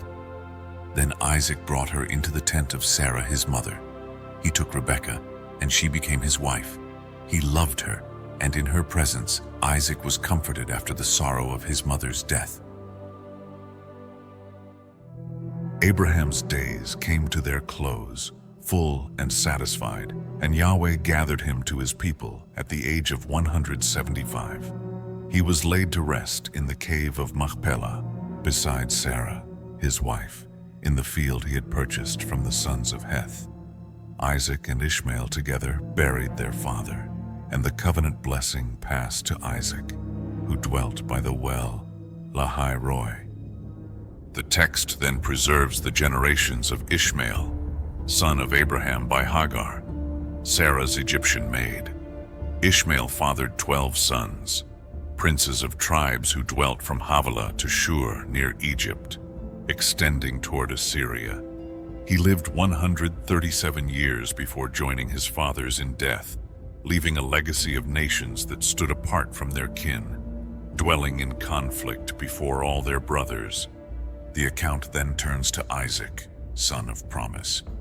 He was 40 years old when he took Rebekah, daughter of Bethuel and sister of Laban, as his wife. Yet Rebekah was barren. Isaac entreated Yahweh, and Yahweh granted his plea. She conceived, but the children struggled within her. Troubled, she sought Yahweh, and he spoke. 2 nations are in your womb, 2 peoples shall be divided. One shall be stronger than the other, and the elder shall serve the younger. When her time came, twins were born. The first emerged ruddy and covered with hair, and they called his name Esau. The second followed, grasping his brother's heel. His name was Jacob. Isaac was 60 years old at their birth. The boys grew into contrasting men. Esau became a skilled hunter, a man of the open country, while Jacob was quiet, dwelling in tents. Isaac favored Esau for the game he brought, but Rebekah loved Jacob. One day Esau returned faint with hunger from the field, and Jacob was cooking a stew of lentils. Esau demanded some of the red stew, and from this he was also called Edom. Jacob seized the moment. "Sell me your birthright today." Esau, weary and near collapse, dismissed the value of what was his by inheritance. "Behold, I am going to die. What good is a birthright to me?" At Jacob's insistence, he swore the oath, trading his birthright for bread and stew. He ate, drank, rose, and went his way. Thus, Scripture declares, Esau despised his birthright. In this, the destiny of nations began to unfold, not by might of the elder, but by the choice of Yahweh, who foresaw that the promise would pass through Jacob, the younger. The land groaned under famine once more, as it had in the days of Abraham. Isaac sought refuge in Gerar under Abimelek, king of the Philistines. Yet Yahweh appeared and spoke to him. "Do not go down to Egypt. Stay in this land where I place you, and I will be with you. I will bless you, for to you and to your seed I give these lands. I will fulfill the oath I swore to Abraham, your father. I will make your seed like the stars of the heavens. In your seed all nations shall bless themselves." So Isaac remained in Gerar. Fear, however, overcame him, for Rebekah was fair of face, and he said she was his sister, lest the men kill him for her. Yet in time, Abimelek observed Isaac caressing his wife and reproached him. "She is truly your wife. Why did you say she is your sister? You might have brought guilt upon us." Abimelek decreed that none should touch Isaac or Rebekah on pain of death. Yahweh's blessing was with Isaac, and he sowed in the land and reaped 100-fold that year. His wealth grew, flocks, herds, and servants increased, so much that the Philistines envied him. They stopped the wells his father's servants had dug. Abimelek pressed Isaac to depart. "Go from us, for you are mightier than we." Isaac moved to the valley of Gerar, reopening the wells once dug by Abraham and restoring their names. His servants uncovered fresh water, but the herdsmen of Gerar quarreled with them. The first well he named Esek, contention, for they disputed it. The second he named Sitnah, hostility. At last, a third well they did not contest, and Isaac named it Rehoboth, wide spaces, saying, "Now Yahweh has given us room, and we shall be fruitful in the land." From there he went up to Beersheba. That night Yahweh appeared again. "I am the Elohim of Abraham your father. Fear not, for I am with you. I will bless you and increase your seed for the sake of my servant Abraham." There Isaac built an altar, called upon the name of Yahweh, and pitched his tent. His servants dug yet another well. Abimelek soon returned with Ahuzzath and Phicol. Isaac challenged them. "Why do you come to me, since you hated me and sent me away?" They answered, "We see clearly Yahweh is with you. Let there be peace between us. We have not harmed you, but let you go in peace.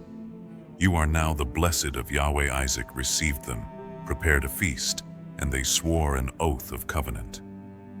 That very day, his servants came announcing, "We have found water." So he named the place Sheba, and the city was called Beersheba to that day. But not all was peace. Esau, at 40 years of age, took as wives Judith, daughter of Beeri the Hittite, and Basemath, daughter of Elon. These unions brought bitterness of spirit to Isaac and Rebekah, the shadow of grief resting in the midst of Yahweh's blessing. Isaac's sight had dimmed with age, and he summoned Esau, his elder, desiring to set his blessing upon him before death. "Take your bow and arrows," he said, "hunt game for me, and prepare the savory food I love, that I may eat and bless you before Yahweh." But Rebekah overheard. She favored Jacob the younger, remembering Yahweh's word that the elder shall serve the younger. She hastened to Jacob, "Fetch 2 young goats, and I will prepare them as your father likes. You shall bring them, and he will bless you before his death." Jacob feared discovery. "Esau is hairy, but I am smooth. If he touches me, I will seem a deceiver and bring a curse." But Rebekah answered, "Let your curse be on me, my son. Only obey." She clothed him in Esau's garments and placed goat skins upon his hands and neck. Thus, armed with food and disguise, Jacob entered Isaac's tent. "My father," he said. "Who are you, my son?" asked Isaac. "I am Esau, your firstborn. I have done as you said. Arise and eat, that your soul may bless me." Suspicion lingered in Isaac. "How did you find it so quickly?" Jacob answered. "Because Yahweh, your Elohim, brought it to me." Isaac touched him. The voice was Jacob's, yet the hands were Esau's. Still doubtful, Isaac asked again, "Are you truly my son Esau?" Jacob said, "I am." Isaac ate, drank, and called Jacob near to kiss him. Smelling Esau's garments, he was convinced and poured out the blessing. "May Elohim give you the dew of heaven and the fatness of the earth, grain and new wine in abundance. Nations shall serve you, peoples shall bow down to you. Be Lord over your brothers, and may your mother's sons bow to you. Cursed be those who curse you. Blessed be those who bless you."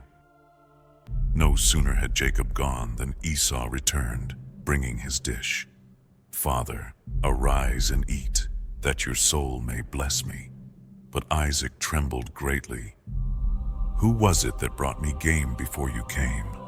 I ate and blessed him. Indeed, he shall remain blessed. Esau wailed bitterly, "Bless me too, my father." But Isaac answered, "I have made him lord over you, given him grain and wine. What can I do for you, my son?" Still Esau cried, and Isaac spoke, "Your dwelling shall be far from the earth's richness, and from the dew of heaven above. By your sword you shall live, and you shall serve your brother. Yet in time you shall break his yoke from your neck." Esau's grief hardened into rage. "When my father dies, I will kill my brother Jacob." Rebekah learned of it and warned Jacob, "Flee to my brother Laban in Haran until Esau's fury subsides. Why should I lose both sons in one day?" Then she lamented to Isaac, "If Jacob marries the daughters of this land, my life is worth nothing to me." Thus, through deception and destiny, Jacob inherited the blessing, and enmity grew between the brothers, shaping the future of nations. Jacob set out from Beersheba, carrying the blessing of Isaac and the destiny first spoken to Abraham. Alone upon the road to Haran, he left behind the tents of his father and the simmering wrath of Esau. The sun set, and he stopped at an unmarked place. With only a stone for a pillow, he lay down beneath the heavens. That night, Jacob dreamed. Before him rose a stairway anchored to the earth, its summit piercing the skies. Upon it, the messengers of Elohim moved endlessly, ascending and descending. their paths connecting the realms above and below. At the head of the ladder stood Yahweh himself, declaring words that bound Jacob's uncertain steps to divine certainty. I am Yahweh, the Elohim of Abraham your father, and the Elohim of Isaac. The land where you lie I will give to you and your seed. Your seed shall be like the dust of the earth, spreading west, east, north, and south. Through you and your seed, all families of the ground shall be blessed. Behold, I am with you. I will keep you wherever you go and will bring you back to this land. I will not leave you until I have done all I have spoken. Jacob awoke with trembling awe. Surely Yahweh is in this place and I did not know it. His heart swelled with both fear and wonder, for he knew he had lain at the threshold of heaven. He called the place Bethel, the house of Elohim, and raised the stone he had used as a pillow into a pillar, pouring oil upon it to consecrate the site. He vowed, if Elohim is with me, guarding my way, granting me bread to eat and clothing to wear, and bringing me again in peace to my father's house, then Yahweh shall be my Elohim. This stone shall be a house of Elohim, and of all he gives me, I will surely give 1/10 back to him. Thus the fugitive became a visionary. In the wilderness, under the vast heavens, Jacob encountered not abandonment, but presence, not despair, but promise. The ladder revealed that earth and heaven were not severed, but joined under Yahweh's care, and that Jacob's journey was bound to the eternal covenant. Jacob's journey eastward led him to the well at Charan, where flocks gathered and shepherds waited. There he first saw Rachel, the daughter of Laban, approaching with her sheep. Strength surged in him, and with a single effort, he rolled away the stone from the mouth of the well, watering her flock. Overcome, he kissed her and wept, for in Rachel he saw both kinship and promise. Welcomed into Laban's household, Jacob agreed to serve 7 years for Rachel's hand. Yet love lightened the labor, and the days seemed but a few. When the time was fulfilled, a feast was made, but under cover of night, Laban gave him Leah instead. At dawn, Jacob discovered the deception, and his cry of protest echoed his own past deceits. Laban justified the act by custom, insisting that the elder must precede the younger. He offered Rachel also, on the condition of another 7 years of service. So Jacob took both sisters as wives, yet his heart favored Rachel. Yahweh, seeing Leah unloved, opened her womb while Rachel remained barren. Leah bore son after son, Reuben, Simeon, Levi, and Judah. With each birth she named her child, with words of longing and praise, hoping for her husband's love, and at last declaring, "Now I will praise Yahweh." Thus rivalry entered Jacob's household, love for Rachel, fertility for Leah, and providence guiding both. Out of longing, rivalry, and divine compassion, the house of Israel began to be built. Jacob's household became a theater of rivalry and divine mercy. Rachel, once barren, looked upon Leah's many sons with envy and cried out, "Grant me sons, or I shall die." Jacob, pressed with her grief, reminded her that only Elohim gives life. In desperation, Rachel offered her maid Bilhah, who bore Dan and Naphtali, sons Rachel claimed as her own victories over her sister. Leah, unwilling to be outdone, gave her maid Zilpah, who bore Gad and Asher. Thus the struggle for Jacob's affection turned into a contest of children. During the wheat harvest, young Reuben brought home mandrakes, plants believed to stir fertility. Rachel desired them, but Leah, bitter, accused her of stealing not only mandrakes, but also her husband. The sisters struck a bargain. Jacob would lie with Leah that night in exchange for the mandrakes. Out of this union, Issachar was born, then Zebulun, and finally Dinah, the daughter. Leah now spoke with confidence, believing her dowry from Elohim would secure her husband's regard. At last Elohim remembered Rachel. He opened her womb, and she bore a son, declaring, "Elohim has gathered away my reproach." She named him Joseph, praying that Yahweh would add another son to her joy. With his family multiplying, Jacob turned to provide for their sustenance. Laban, recognizing that Yahweh's blessing flowed through Jacob, sought to keep him. But Jacob, weary of servitude, devised a plan. From Laban's flocks he would claim only the speckled, spotted, and dark-colored animals. By means of peeled rods set before the watering troughs, Jacob influenced the breeding of the strong and healthy, and the flocks multiplied in his favor. Thus Yahweh prospered Jacob.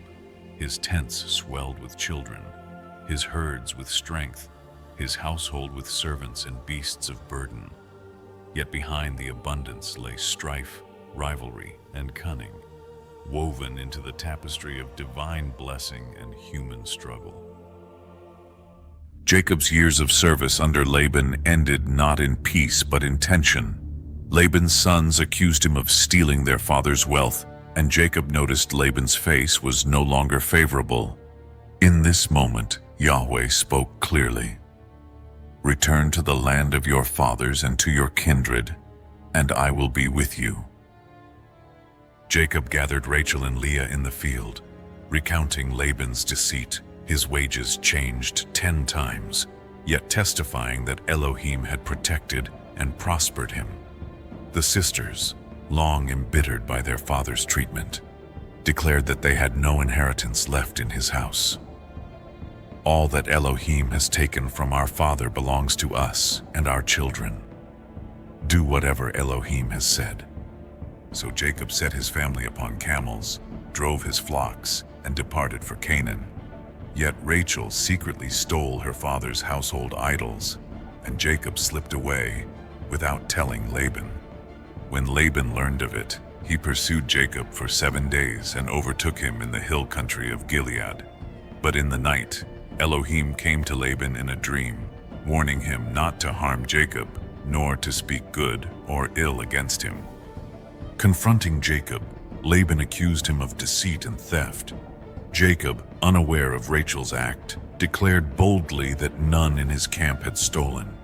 Rachel hid the idols beneath her saddle, feigning the weakness of women, and Laban found nothing. Stung, Jacob's anger flared. He recounted his 20 years of faithful service, 14 for Rachel and Leah, 6 for the flocks, enduring heat and frost, sleepless nights, and endless toil. If not for the Elohim of my father, the awe-inspiring one of Isaac, you would have sent me away empty-handed. At last, Laban relented. He proposed a covenant of peace. A mound of stones was raised as witness, called Galad by Jacob and Mizpah by Laban. "May Yahweh watch between you and me when we are apart." They swore by the Elohim of their fathers, shared a meal, and spent the night on the hill. At dawn, Laban kissed his daughters and grandchildren, blessed them, and returned to his place. Jacob remained under Yahweh's protection, free at last to continue his journey back to the land of promise. Jacob's return to Canaan was shadowed by fear. Messengers sent ahead brought back troubling news. Esau was coming with 400 men. The memory of his brother's anger still haunted him, and Jacob trembled at the thought of vengeance.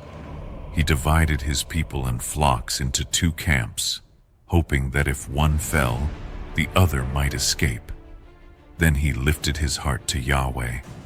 "I am unworthy of all the mercy and faithfulness you have shown me. With only my staff I crossed this Jordan, and now I have 2 camps. Deliver me, I pray, from the hand of Esau." To appease his brother, Jacob prepared a great gift: goats and rams, camels with their foals, cows, bulls, donkeys, and colts. he sent them ahead in separate droves, each servant instructed to say, "These belong to your servant Jacob.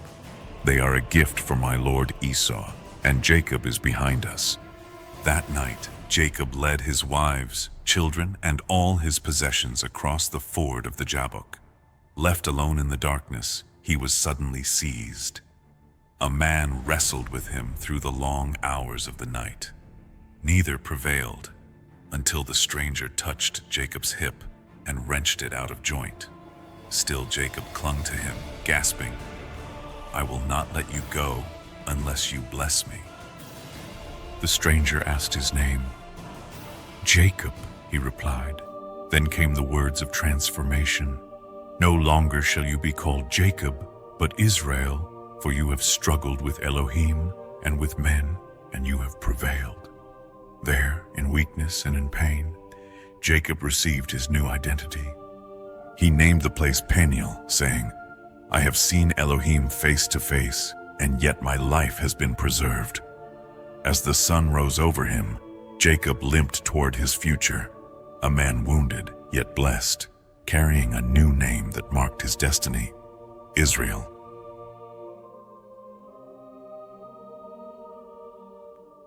Jacob lifted his eyes, and there in the distance he saw Esau advancing, 400 men at his side. The weight of fear pressed upon him. Yet he moved deliberately, placing the maidservants with their children first, Leah and her children after them, and Rachel with Joseph last. Then Jacob himself went ahead of them all. Step by step he approached his brother, bowing low to the earth, 7 times in humility and submission, until the space between them was closed. But what Jacob feared did not come to pass. Esau broke into a run, his arms outstretched. He embraced his brother, fell upon his neck, and kissed him. Together they wept, the tears of years lost, of wounds endured, of reconciliation now made real. Esau's eyes then turned to the women and children, and he asked, "Who are these with you?" Jacob answered softly, "The children Elohim has graciously given your servant." One by one, the maidservants and their children approached and bowed. Leah and hers followed. Finally, Rachel and Joseph drew near and bowed low. Esau then asked about the vast company of animals he had encountered on the way. Jacob replied, "To find favor in the eyes of my lord." Esau shook his head and said, "I have much, my brother. Let what is yours remain yours." Yet Jacob pressed him earnestly, "Please take my gift, for Elohim has been gracious to me, and I have all I need. Seeing your face is like seeing the face of Elohim, and you have received me kindly." At last, Esau accepted. Esau urged Jacob to journey with him to Seir, but Jacob demurred, explaining the frailty of the children and the herds. Esau offered some of his men as escort, but Jacob gently declined. And so Esau returned that day toward Seir, while Jacob turned toward Succoth, where he built himself a house and shelters for his cattle. Later, Jacob came safely to Shechem in Canaan. There he purchased a portion of land from the sons of Hamor for 100 kesitas. Upon that ground, he set up an altar and called upon the Elohim of Israel, the God who had preserved, reconciled, and renamed him.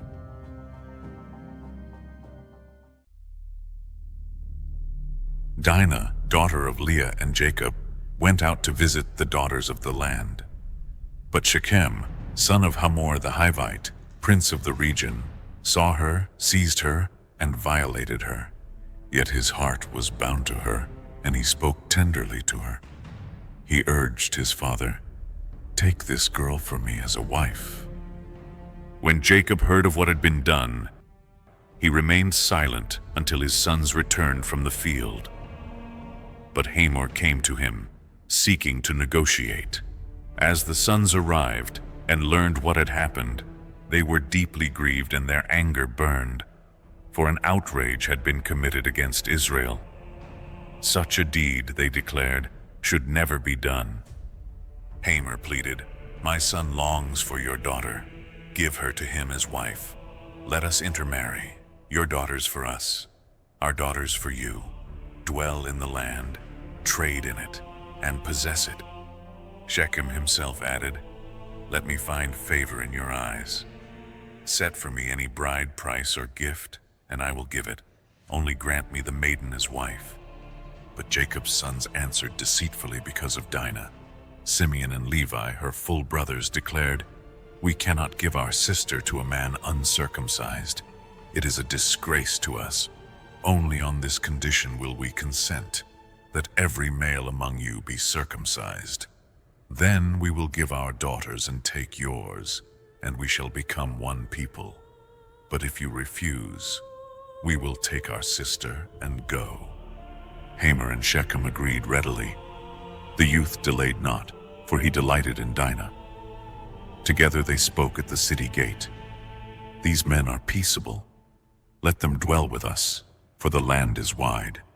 Their daughters will be ours, and their wealth will become ours. Only let every male among us be circumcised."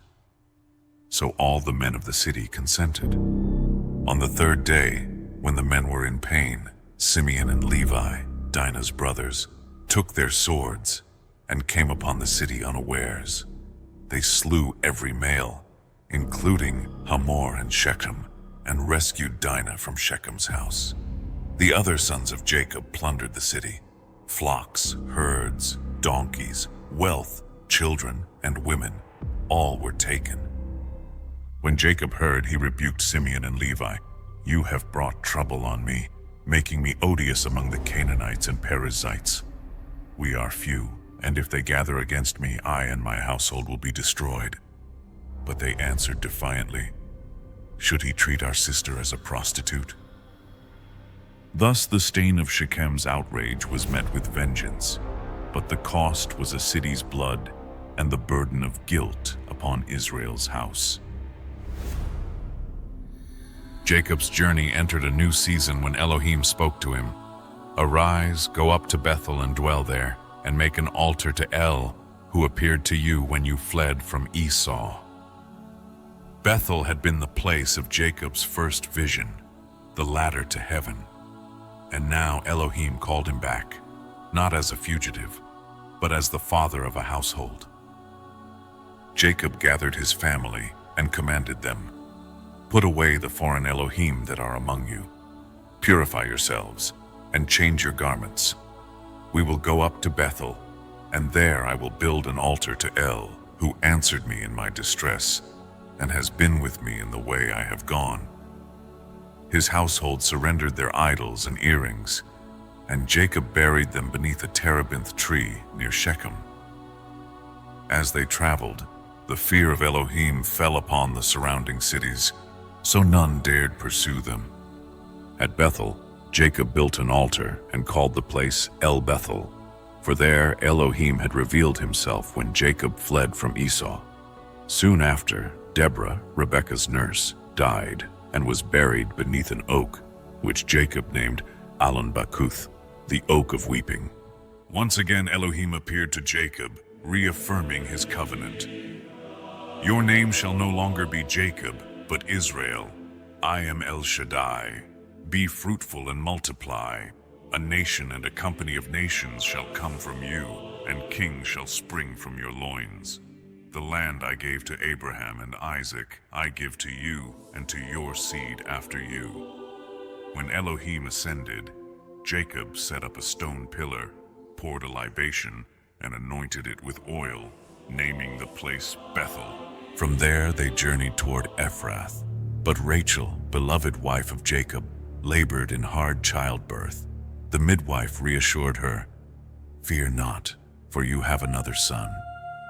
Yet as her soul departed, she named him Ben-Oni, son of my sorrow. Jacob, however, called him Benjamin, son of my right hand. Rachel died and was buried on the road to Ephrath, Bethlehem. Jacob set a pillar over her grave, which remains as her monument. Israel moved on, pitching his tent beyond Migdal Eder.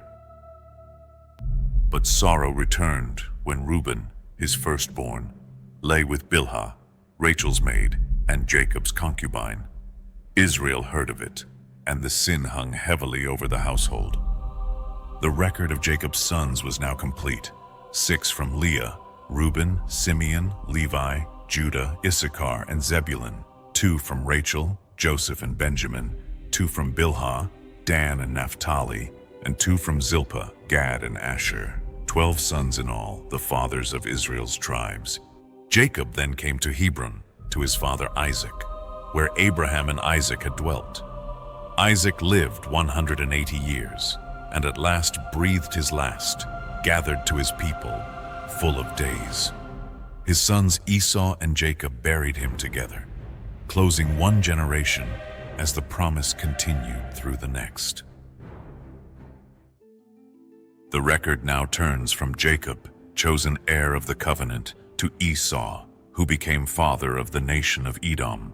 Though not the line through which Yahweh's promises would flow, his legacy shaped kingdoms and peoples that would stand as Israel's neighbors, rivals, and sometimes enemies.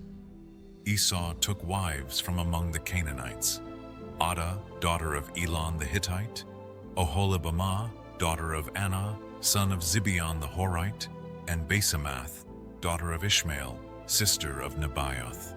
Through them came his sons: Eliphaz by Adah, Reuel by Basemath, and Jeush, Jalam, and Korah by Oholibamah. These children were born to him in the land of Canaan. But the wealth of Esau and Jacob became too great for them to dwell together. Their herds and possessions filled the land, and so Esau departed from the face of his brother, settling in the hill country of Seir. Thus Esau became known as Edom, and the people of his line as Edomites. The genealogy of Esau unfolds in layers: his sons, his grandsons, and the sheiks of their clans.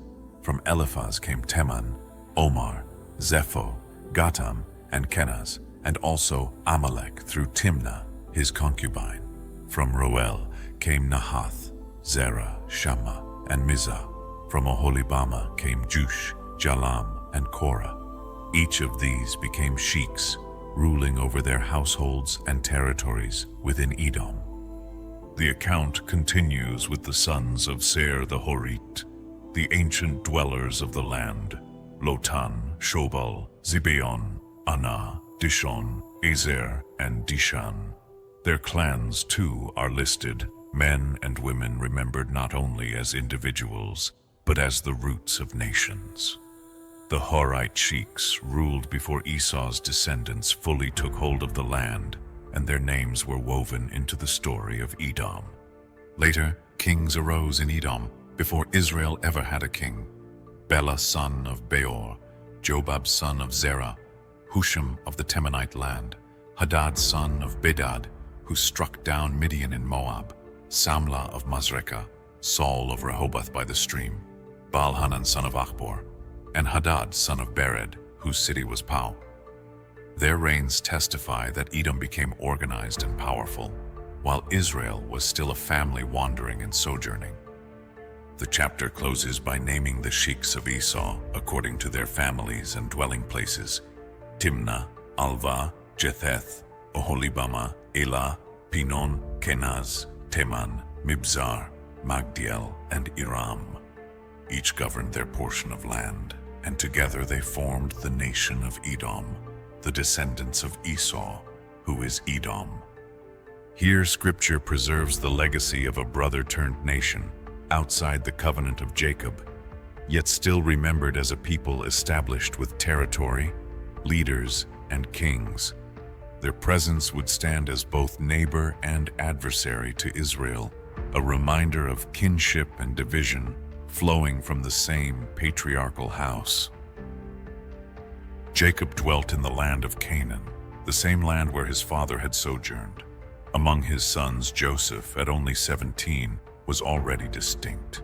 He pastured flocks with the sons of Bilhah and Zilpah, but unlike his brothers, he brought their misdeeds to their father. More than this, Jacob, Israel, loved Joseph above all his sons. for he was the child of his old age. As a token of this special love, Jacob gave Joseph a richly ornamented tunic, setting him apart in the eyes of the household. This favoritism bred hatred. His brothers could not even speak peaceably to him. Matters worsened when Joseph began to dream. First, he told them of sheaves of grain, theirs bowing to his. Their resentment deepened, for the dream suggested his rule over them. Then came another dream. The sun, moon, and 11 stars bowing before him. His father rebuked him. "Shall I and your mother and brothers bow before you?" Yet Jacob pondered the vision in silence. His brother's jealousy, however, burned hotter. One day, Jacob sent Joseph from Hebron to check on his brothers pasturing in Shechem. Wandering in the fields, Joseph was directed to Dothan. As he approached, his brothers saw him from afar. Bitterness welled into conspiracy. "Here comes the dreamer. Let us kill him, cast him into a pit, and say a wild beast devoured him. Then we shall see what becomes of his dreams." Reuben, the eldest, sought to save him. "Do not shed blood. Cast him into this cistern in the wilderness," he urged, hoping later to restore him to their father. When Joseph arrived, they stripped him of his tunic and flung him into an empty pit. Then, unmoved, they sat down to eat. As they ate, a caravan of Ishmaelites approached, bearing spices for Egypt. Judah spoke, "What profit is there if we kill our brother and cover his blood? Let us sell him. He is our own flesh." His brothers agreed. So they lifted Joseph from the pit and sold him to the Ishmaelites for 20 shekels of silver. The Midianite traders carried him off to Egypt. When Reuben returned and found the cistern empty, he tore his clothes in grief. The others dipped Joseph's tunic in goat's blood and brought it to their father. Jacob recognized it, crying out, "It is my son's tunic. A wild beast has devoured him." Joseph is torn to pieces. He tore his garments, clothed himself in sackcloth, and mourned many days. None could comfort him, for he declared he would go down in sorrow to the grave. Meanwhile, in Egypt, Joseph was sold to Potiphar, an officer of Pharaoh and captain of the guard. Thus, the dreamer's path turned toward a destiny hidden yet ordered by the hand of Yahweh. At that time, Judah departed from his brothers and dwelt near an Adulamite man named Hira. There he took a Canaanite woman, the daughter of Shua, as his wife. She bore him 3 sons, Onan, and Shelah. When Judah's firstborn, came of age, Judah gave him a wife named Tamar. But was wicked in the eyes of Yahweh, and Yahweh put him to death. Judah then commanded his second son, Onan, to fulfill his duty of levirate marriage, to raise offspring for his deceased brother through Tamar. But Onan, knowing the child would not be counted as his, spilled his seed on the ground, refusing to give his brother offspring. This displeased Yahweh, and he struck Onan down as well. Fearing for his last son Shelah, Judah told Tamar to live as a widow in her father's house until Shelah was grown, but he did not truly intend to give him to her. Tamar returned home, waiting. After much time, Judah's own wife, the daughter of Shua, died. When his mourning ended, Judah went to Timnah to shear his flocks, accompanied by his friend Hira. Tamar learned of this and saw that Shelah had grown, but was not given to her. So she laid aside her widow's garments, veiled herself, and sat by the road at Enaim, disguising herself. Judah saw her, not knowing she was his daughter-in-law, and mistook her for a prostitute. He turned aside to her and promised her a young goat in payment.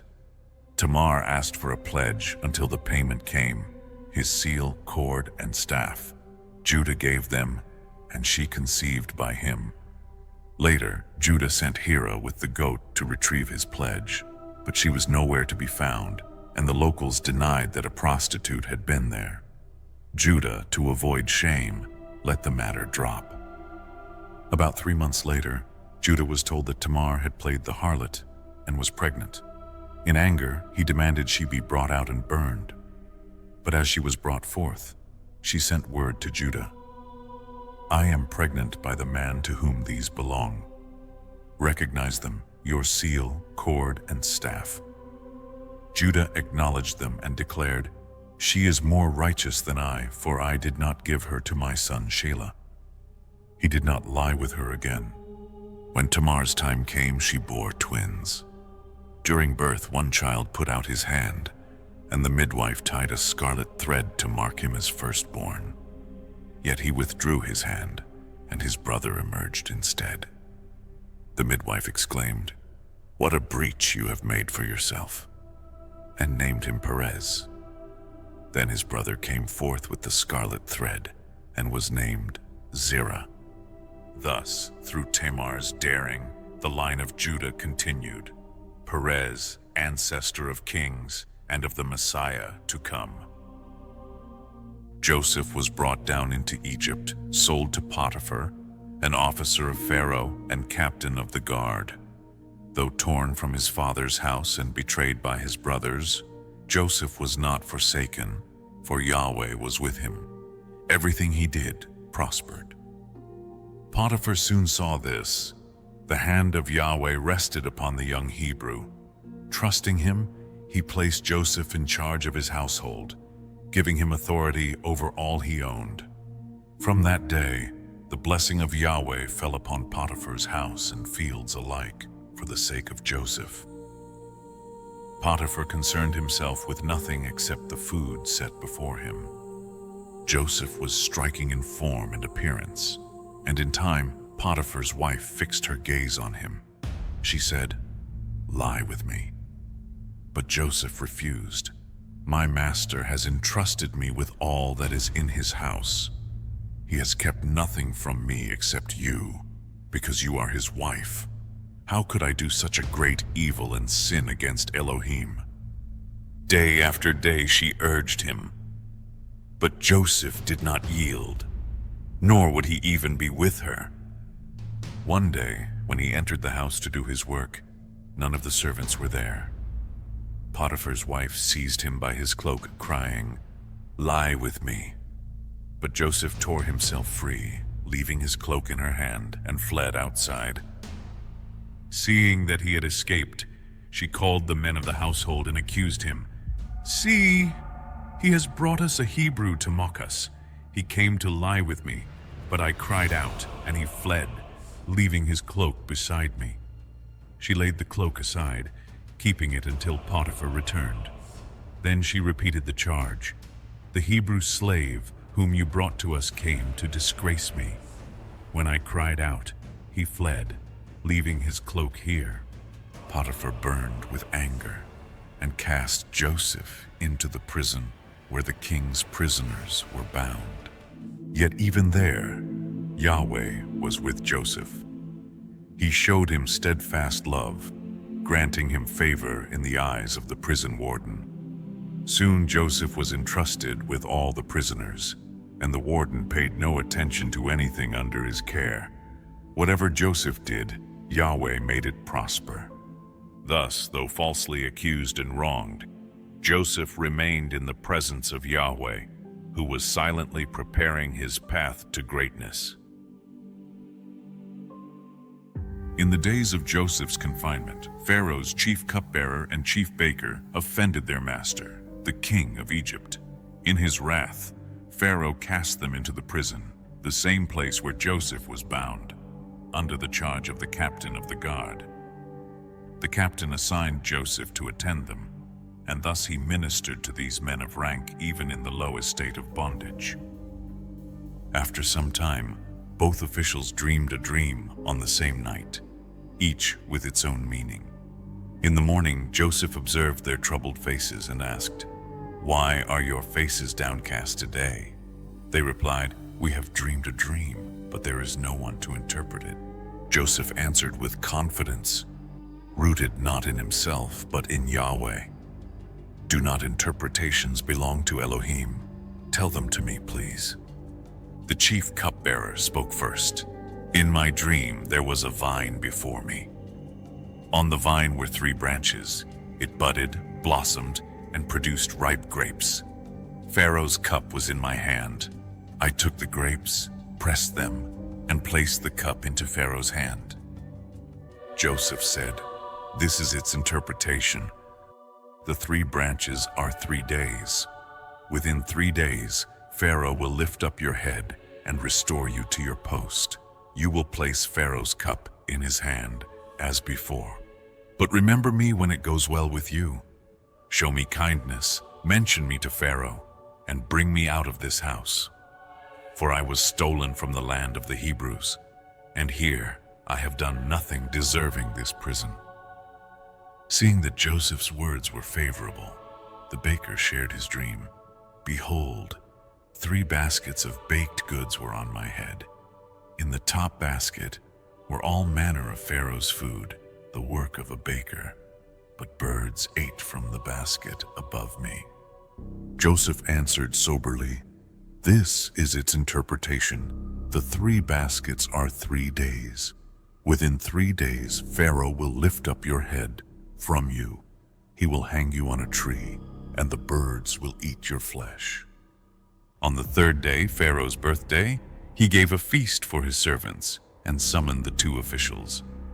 He restored the cupbearer to his post, and the baker was hanged, just as Joseph had said. Yet the cupbearer did not remember Joseph. He forgot him. In this, the providence of Yahweh was still at work, through forgotten promises, through the waiting of his servant, setting the stage for the appointed time of Joseph's rise. At the end of 2 full years, Pharaoh dreams. In the first vision, he is standing on the ridge of the great waterway. Out of the river come 7 young cows, sleek, lovely to the eye, plump with flesh, and they graze contentedly in the lush marsh grass. After them, from the same water, rise 7 other cows, gaunt, hollow-flanked, harsh to look upon. These thin, ugly cows take their stand beside the fat ones on the riverbank. Then the lean devour the plump. Yet even after swallowing them, they look no better, still as hideous and starved as before. Pharaoh wakes. He sleeps again and dreams a second time. On one stalk he sees 7 ears of grain, full, plump, and good. After them sprout 7 other ears, thin, blasted by the east wind, withered and light. The 7 thin ears swallow the 7 full ears. Pharaoh wakes a second time, and behold, it was a dream. Morning comes, and his spirit is agitated. He summons all the sacred scribes of Egypt and all the wise men and relates both dreams, but no one can unravel them for him. Then the chief cupbearer speaks up and confesses his neglect. "Today I remember my faults. When Pharaoh was angry with his servants, he placed me and the chief baker under guard in the house of the chief of the bodyguard. We each dreamed in one night, each according to the interpretation of his dream. With us was a Hebrew lad, a servant of the chief of the bodyguard. We told him our dreams, and he interpreted them, each man according to his dream. And it came to pass exactly as he said. I was restored to my post, the baker was hanged."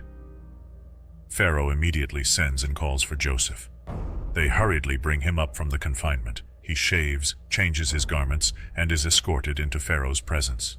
Pharaoh says, "I have dreamed a dream, and there is no one to interpret it. I have heard it said of you that when you hear a dream, you can interpret." Joseph answers with humility, "It is not in me. Elohim shall answer for the well-being of Pharaoh." Pharaoh recounts the matter in full. "Behold, I stood on the river's edge. 7 cows, plump of flesh and lovely of shape, came up and grazed in the marsh grass. After them came 7 other cows, poor, very ugly, and scrawny.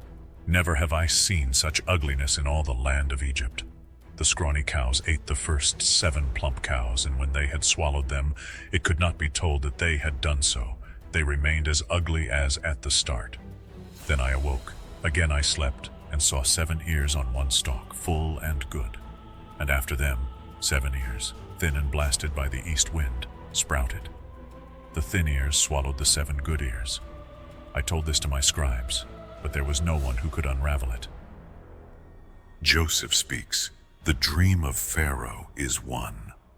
What Elohim is about to do, he has shown Pharaoh. The 7 good cows are 7 years, and the 7 good ears are 7 years. It is one and the same word. The 7 scrawny and ugly cows that come up after them are 7 years, and the 7 thin ears blasted by the east wind shall be 7 years of famine. This is the thing I have spoken to Pharaoh. What Elohim is about to do, he has shown Pharaoh. Behold, 7 years are coming of great plenty in all the land of Egypt. After them 7 years of famine will arise, and all the plenty will be forgotten in the land. The famine will consume the land, and the former abundance will not be remembered, because the famine that follows will be exceedingly heavy. As for the repetition of the dream, twice to Pharaoh, this means the matter is established by Elohim, and Elohim will hasten to do it. Now let Pharaoh look out for a man understanding and wise, and set him over the land of Egypt. Let Pharaoh appoint overseers over the land, and take 1/5 of the produce of Egypt during the 7 years of plenty. Let them gather all the food of these good years that are coming, and heap up grain under Pharaoh's hand, food for the cities, and let them guard it. That food shall be for a reserve for the land against the 7 years of famine that will be in Egypt, so that the land may not be cut off in the famine. The proposal is good in the eyes of Pharaoh and in the eyes of all his officials. Pharaoh says to his servants, "Shall we find a man like this, in whom is the spirit of Elohim?" He turns to Joseph. "Since Elohim has made all this known to you, there is none as understanding and wise as you. You shall be over my house, and at your mouth all my people shall order themselves. Only in the throne will I be greater than you. See, I have set you this day over all the land of Egypt." Pharaoh removes the signet ring from his hand and places it on Joseph's hand. He clothes him in garments of fine cambric and places a gold chain about his neck. He has him ride in the 2nd chariot that he has, and before him they cry, "Attention!" Thus Pharaoh sets him over all the land. He declares, "I am Pharaoh, yet without you no man shall lift up his hand or foot in all the land of Egypt."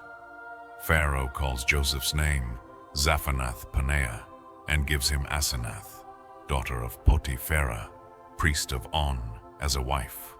Joseph goes out over the land of Egypt to begin his charge. Joseph is 30 years old when he stands before Pharaoh, king of Egypt. He travels throughout the land.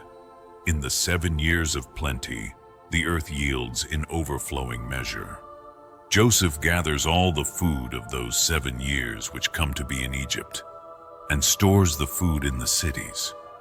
The food from the fields surrounding each city he lays up within it. He heaps grain in very great quantity, like the sand of the sea, until he stops counting, for there is no more number. Before the year of famine arrives, 2 sons are born to Joseph by Asenath, daughter of Potiphar, priest of On. Joseph names the firstborn Manasseh, saying, "For Elohim has made me forget all my toil and all my father's house." He names the second Ephraim, saying, "For Elohim has made me fruitful in the land of my humiliation." Then the 7 years of plenty, which are in the land of Egypt, come to an end, and the 7 years of famine begin, just as Joseph had said. There is famine in all lands, but in all Egypt there is bread. When the whole land of Egypt is famished, the people cry to Pharaoh for bread, and Pharaoh says to all Egypt, "Go to Joseph. What he says to you, do." Joseph opens all that is in the storehouses and rations grain to the Egyptians, for the famine grows severe in the land. The dearth is over the face of the whole earth, and from every land people come to Egypt, to Joseph, to purchase grain, because the famine holds fast in all the earth. The famine weighed heavily on the land of Canaan. Jacob, perceiving that there was grain to be had in Egypt, said to his sons, "Why are you standing here staring at one another? Behold, I have heard there are rations in Egypt. Go down there and purchase for us a supply, that we may live and not die." So 10 of Joseph's brothers went down to Egypt to buy grain. But Jacob did not send Benjamin, Joseph's brother, with them, for he feared lest mishap befall him. Thus the sons of Israel came among the crowds of others who journeyed to Egypt, for famine was in Canaan also. Now Joseph himself was the governor over the land. He it was who sold grain to all the people.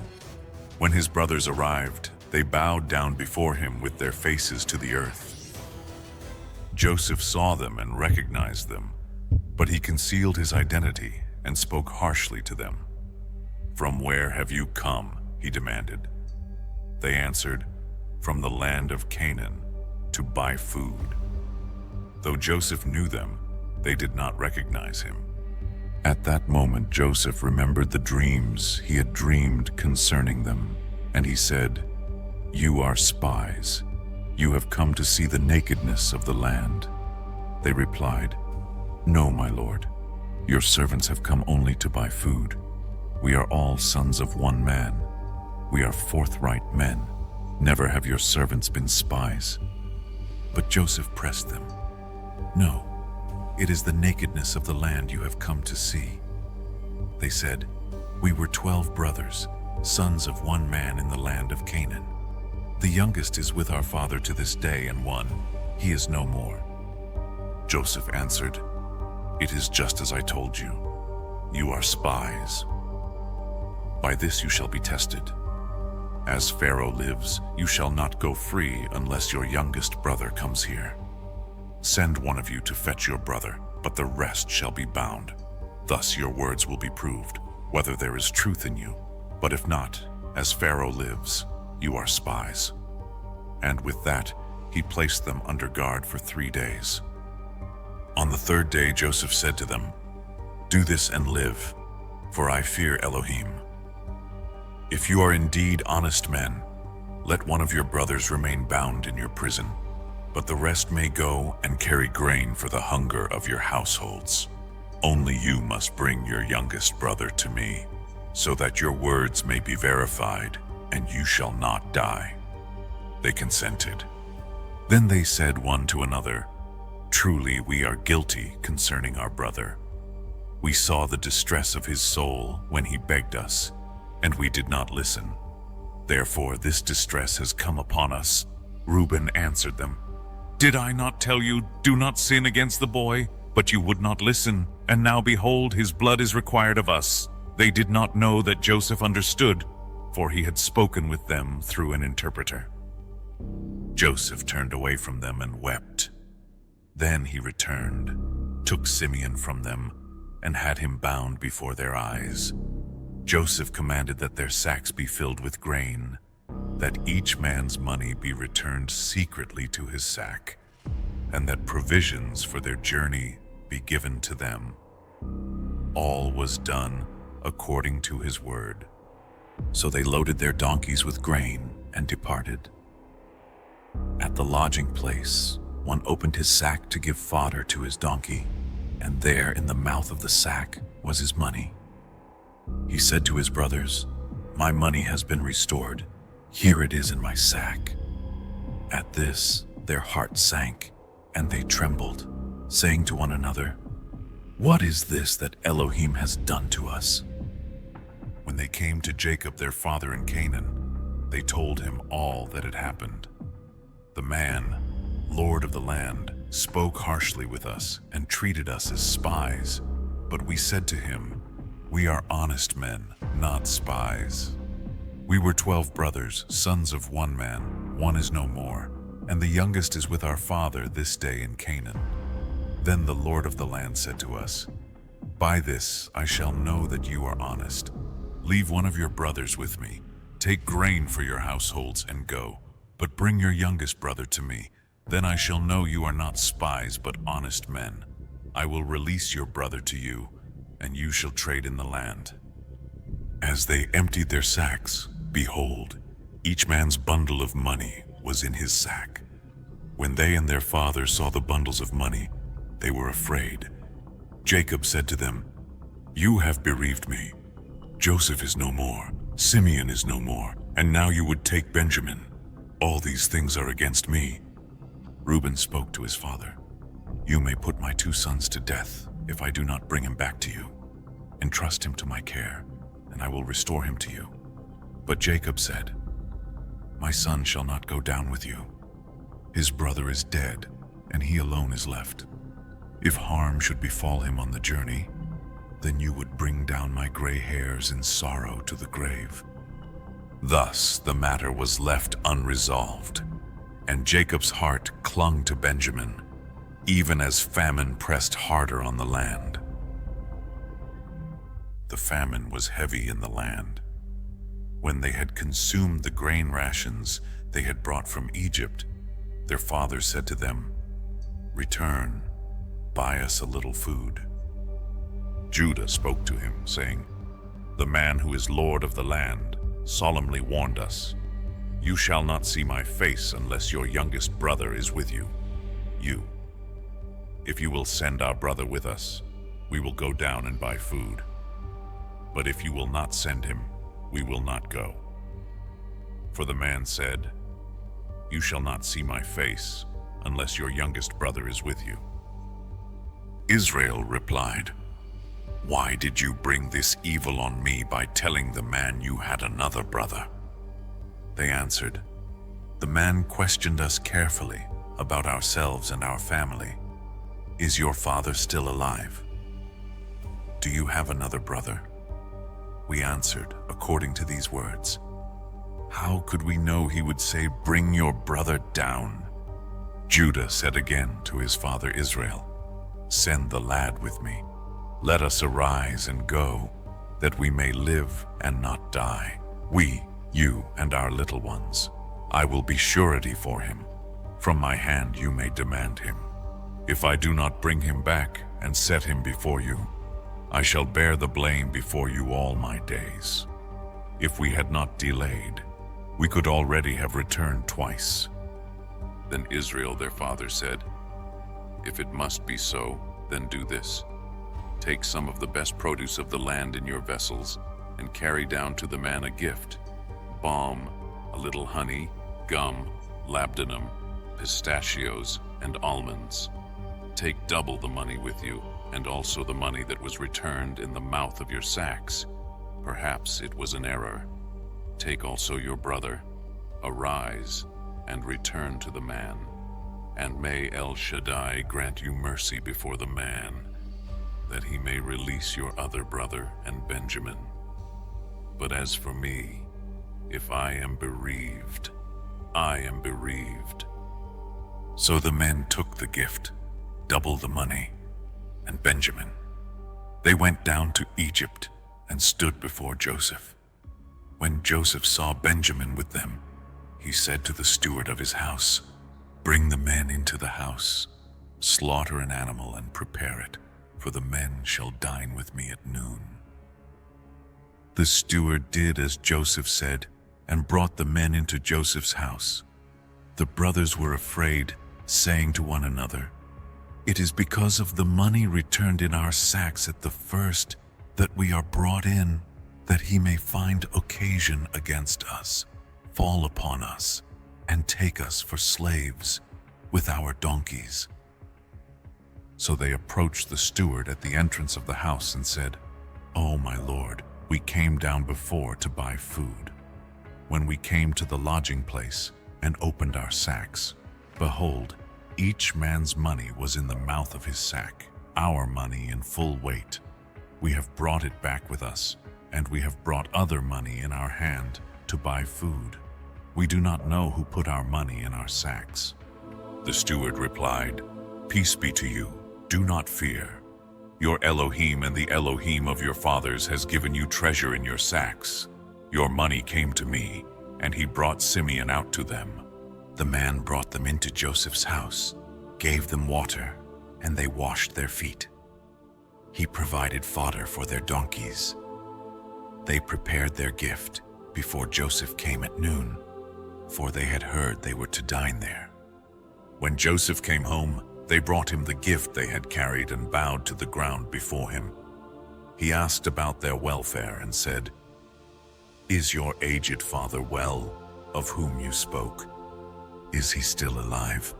They answered, "Your servant, our father, is well. He is still alive."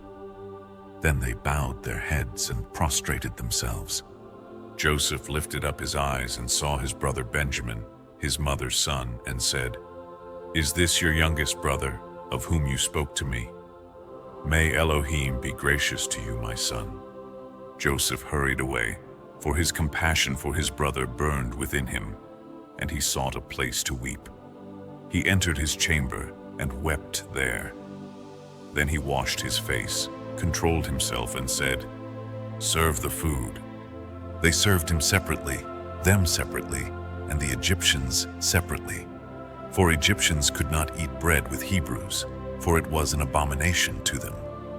They sat before him, the firstborn according to his birthright, and the youngest according to his youth.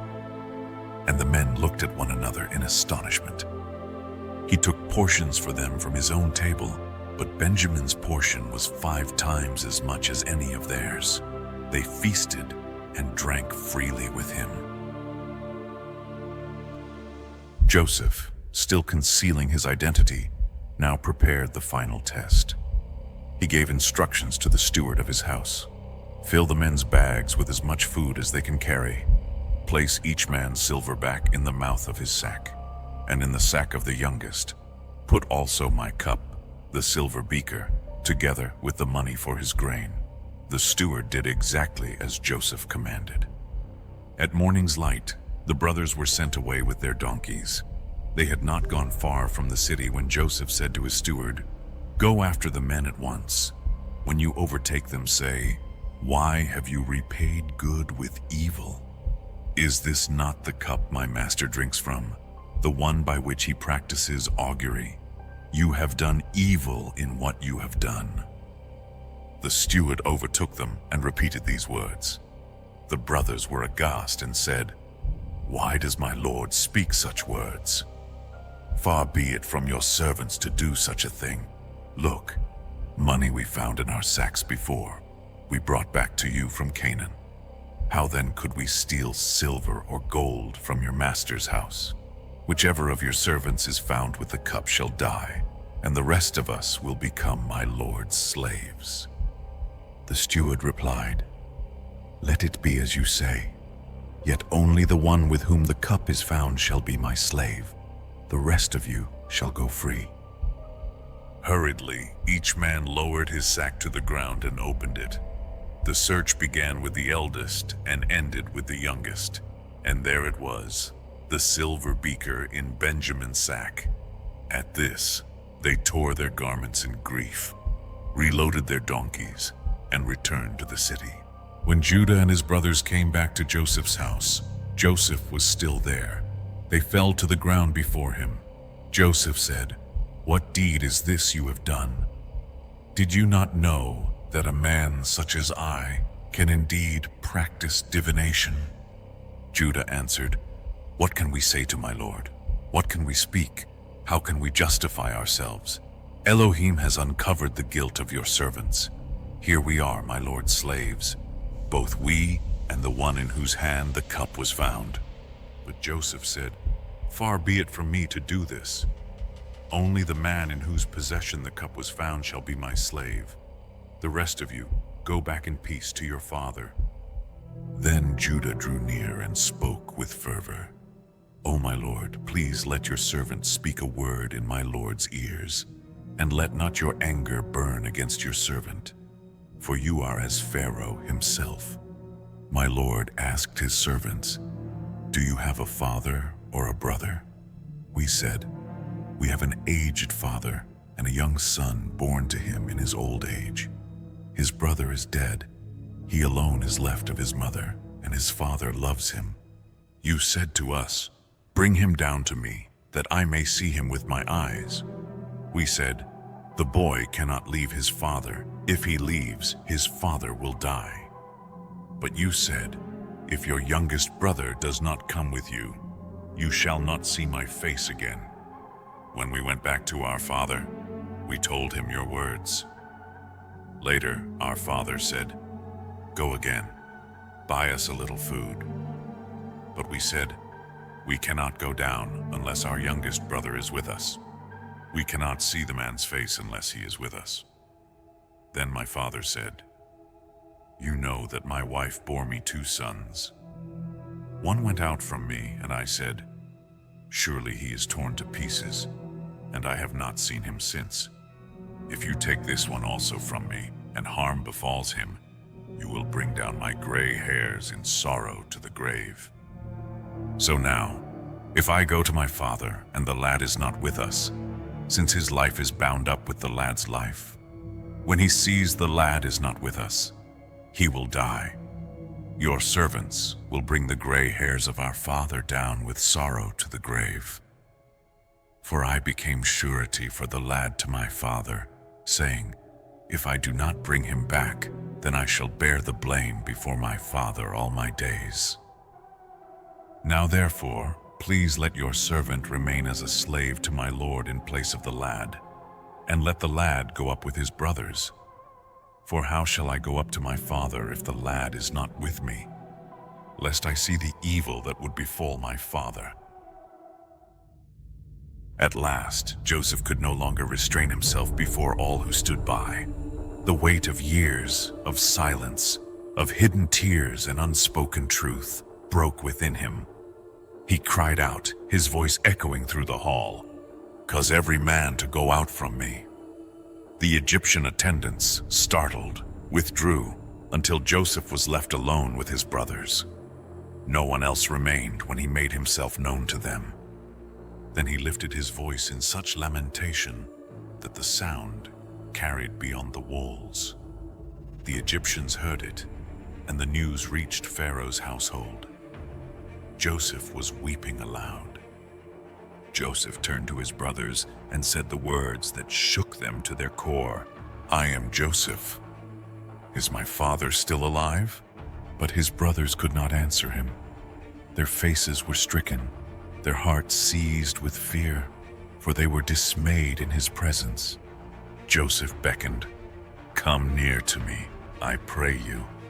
They drew close, hesitant, trembling, and Joseph said, "I am Joseph your brother, the one you sold into Egypt. But do not grieve, and do not be angry with yourselves that you sold me here. For Elohim sent me ahead of you to preserve life.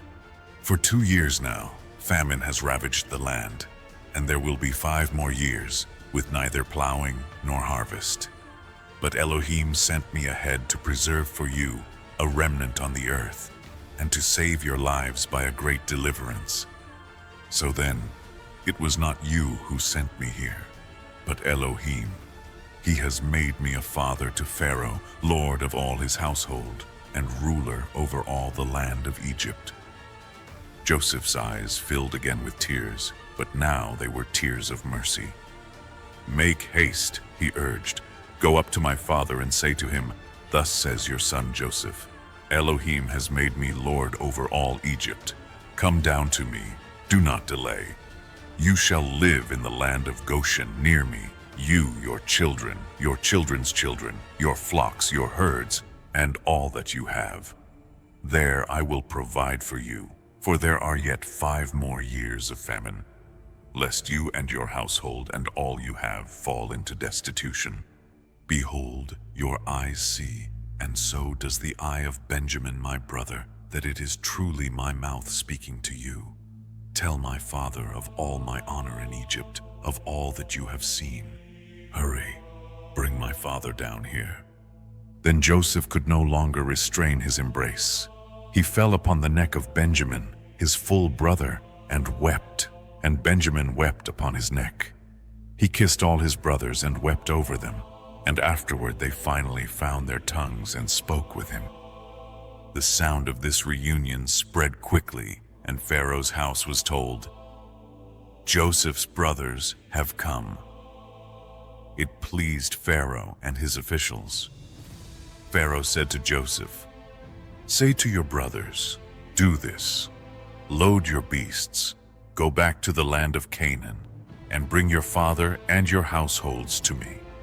I will give you the best of the land of Egypt, and you shall eat of the fat of the land. Take wagons from Egypt for your little ones and your wives. Bring your father and come.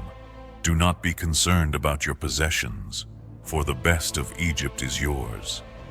The sons of Israel did as commanded. Joseph gave them wagons according to Pharaoh's order and provisions for the journey. To each he gave a change of garments, but to Benjamin he gave 300 shekels of silver and 5 changes of garments. To his father he sent 10 donkeys laden with the best of Egypt's goods, and 10 she-donkeys carrying grain, bread, and food for the journey. He dismissed his brothers, and as they departed he said, "Do not quarrel on the way." They went up from Egypt to Canaan and came to their father Jacob. They told him, "Joseph is still alive, and he is ruler over all the land of Egypt." Jacob's heart was numb. He could not believe them.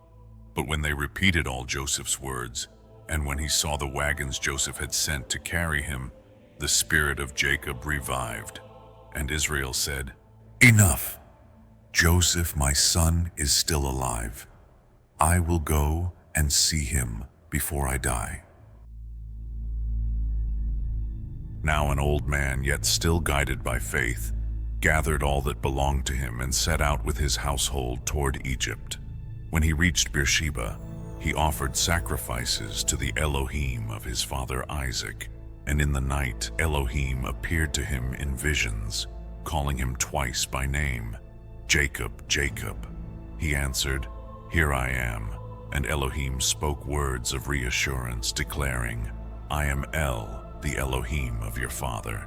Do not fear to go down into Egypt, for there I will make you into a great nation. I myself will go down with you, and I myself will surely bring you up again, and Joseph will lay his hand upon your eyes." Thus, strengthened by this divine promise, Jacob rose from Beersheba, and the sons of Israel carried their father, their wives, and their children in the carts that Pharaoh had sent. They brought their herds, their livestock, and all their possessions gained in the land of Canaan, and they descended into Egypt, Jacob with all his offspring, his sons and grandsons, his daughters and granddaughters, every soul belonging to his house. The writer pauses to record the names of those who came into Egypt with Jacob. From Leah were born Reuben, the firstborn, with his sons Hanok, Palu, Hezron, and Carmi. Simeon with his sons Jemuel, Jamin, Ohad, Jachin, Zohar, and Shaul, the son of a Canaanite woman. Levi with his sons Gershon, Kohath, and Merari. Judah with his sons Shelah, Perez, and Zerah, though Er and Onan had died in Canaan. And from Perez came Hezron and Hamul. Issachar with his sons Tola, Puvah, Job, and Shimron. Zebulun with his sons Sered, Elon, and Jaleel. These were the sons of Leah, including Dinah their sister, numbering 33 souls. From Zilpah, Leah's handmaid given by Laban, came Gad with his sons Ziphion, Hagi, Shuni, Esbon, Eri, Arodi, and Areli, and Asher with his sons Imnah, Ishva, Ishvi, and Beriah, and their sister Sarah. The sons of Beriah were Heber and Malchil, making 16 in all. From Rachel, Jacob's beloved wife, came Joseph and Benjamin. To Joseph in Egypt were born Manasseh and Ephraim, whom Asenath, daughter of Potiphar, a priest of On, bore to him. Benjamin's sons were Bela, Becher, Ashbel, Gera, Naaman, Ehi, Rosh, Muppim, Huppim, and Ard. These children of Rachel numbered 14 souls. From Bilhah, Rachel's handmaid, came Dan with his son Hushim, and Naphtali, with his sons Jahzeel, Guni, Jezer, and Shillem, 7 in all. Altogether, the household of Jacob who came into Egypt, excluding the wives of his sons, were 66 souls, and with Joseph's 2 sons already born in Egypt, the total became 70, completing the company of Israel. Jacob sent Judah ahead to Joseph to prepare the way into Goshen, and when they arrived there, Joseph harnessed his chariot and went up to meet his father. At the sight of him, Joseph fell upon his father's neck and wept long, and Israel, overwhelmed yet content, said, "Now I am ready to die, since I have seen your face and know that you are still alive." Afterward, Joseph spoke to his brothers and his father's household, telling them that he would go before Pharaoh and declare that his family had come from Canaan, men who were shepherds from youth until now, bringing with them their flocks, herds, and all their possessions. He instructed them carefully that when Pharaoh inquired of their occupation, they should answer that they were keepers of livestock, so that they might dwell apart in the land of Goshen, for every shepherd was considered an abomination to the Egyptians. Thus, under the promise of Yahweh and the wise guidance of Joseph, Israel and all his house descended into Egypt, where the covenant people would be preserved, tested, and multiplied, according to the words sworn to Abraham, Isaac, and Jacob. Joseph went in before Pharaoh and spoke of his father and his brothers, of their flocks, their herds, and all that they had brought with them from Canaan. And he told Pharaoh that they were now in Goshen. From among his brothers he chose 5 and set them before the king. When Pharaoh asked them their occupation, they answered that they were shepherds, as their fathers had been, and they begged permission to dwell in Goshen, for the famine was severe in Canaan, and there was no pasture for their flocks. Pharaoh, hearing this, confirmed the matter to Joseph, saying that the land of Egypt lay before him, and that the best of it, even Goshen, should be given for their dwelling. Moreover, if capable men were found among them, they might be appointed to oversee Pharaoh's own livestock. Then Joseph brought in his father Jacob, and Jacob stood before Pharaoh and blessed him. Pharaoh asked Jacob the length of his years, and Jacob answered that the days of his sojournings were 130, few and troubled compared to the long lives of his fathers. He blessed Pharaoh again and departed from his presence. Joseph gave his father and brothers a possession in the best of the land, in the region called Ramesses, according to Pharaoh's command. He sustained his father, his brothers, and all his father's household with bread according to the number of their little ones. Yet the famine pressed sorely on Egypt and Canaan, and all the people languished. Joseph gathered all the money of the land in exchange for grain and brought it into Pharaoh's house. When the money was gone, the Egyptians came crying for bread, and Joseph told them to bring their livestock. They brought their horses, sheep, cattle, and donkeys, and Joseph sustained them with food that year in exchange. When that year ended, they came again and said that nothing remained but their bodies and their land. They pleaded to be purchased for bread, lest both they and their fields perish. So Joseph acquired all the land of Egypt for Pharaoh, and every man sold his field because of the famine. The land thus became Pharaoh's, and the people were resettled in cities from one end of Egypt to the other. Only the land of the priests Joseph did not buy, for they had an allowance from Pharaoh and lived on it. Joseph then said to the people, "I have bought you and your land for Pharaoh. Here is seed for you. Sow the ground. At harvest you shall give 1/5 to Pharaoh, and 4 parts shall be yours for seed, food for yourselves, your households, and your children." They answered with gratitude, saying, "You have saved our lives. May we find favor in your sight, and we will be servants to Pharaoh." Thus Joseph established it as a statute in Egypt that 1/5 of the produce belonged to Pharaoh, except for the land of the priests, which did not become Pharaoh's. Israel dwelt in Goshen, gained possessions there, were fruitful, and multiplied greatly. Jacob lived in Egypt 17 years, and his days came to a total of 147 years. As his time drew near, he called Joseph and made him swear with an oath under his thigh that he would not bury him in Egypt, but would carry him back to lie with his fathers. Joseph swore, and Israel bowed himself upon the head of his couch in worship, resting in faith that the promise of Elohim endured. When Joseph was told that his father was ill, he came to him with his 2 sons, Manasseh and Ephraim. Israel gathered his strength and sat up, speaking of how El Shaddai had appeared to him at Luz in Canaan and blessed him, promising fruitfulness, an assembly of nations, and the land as an everlasting possession for his seed.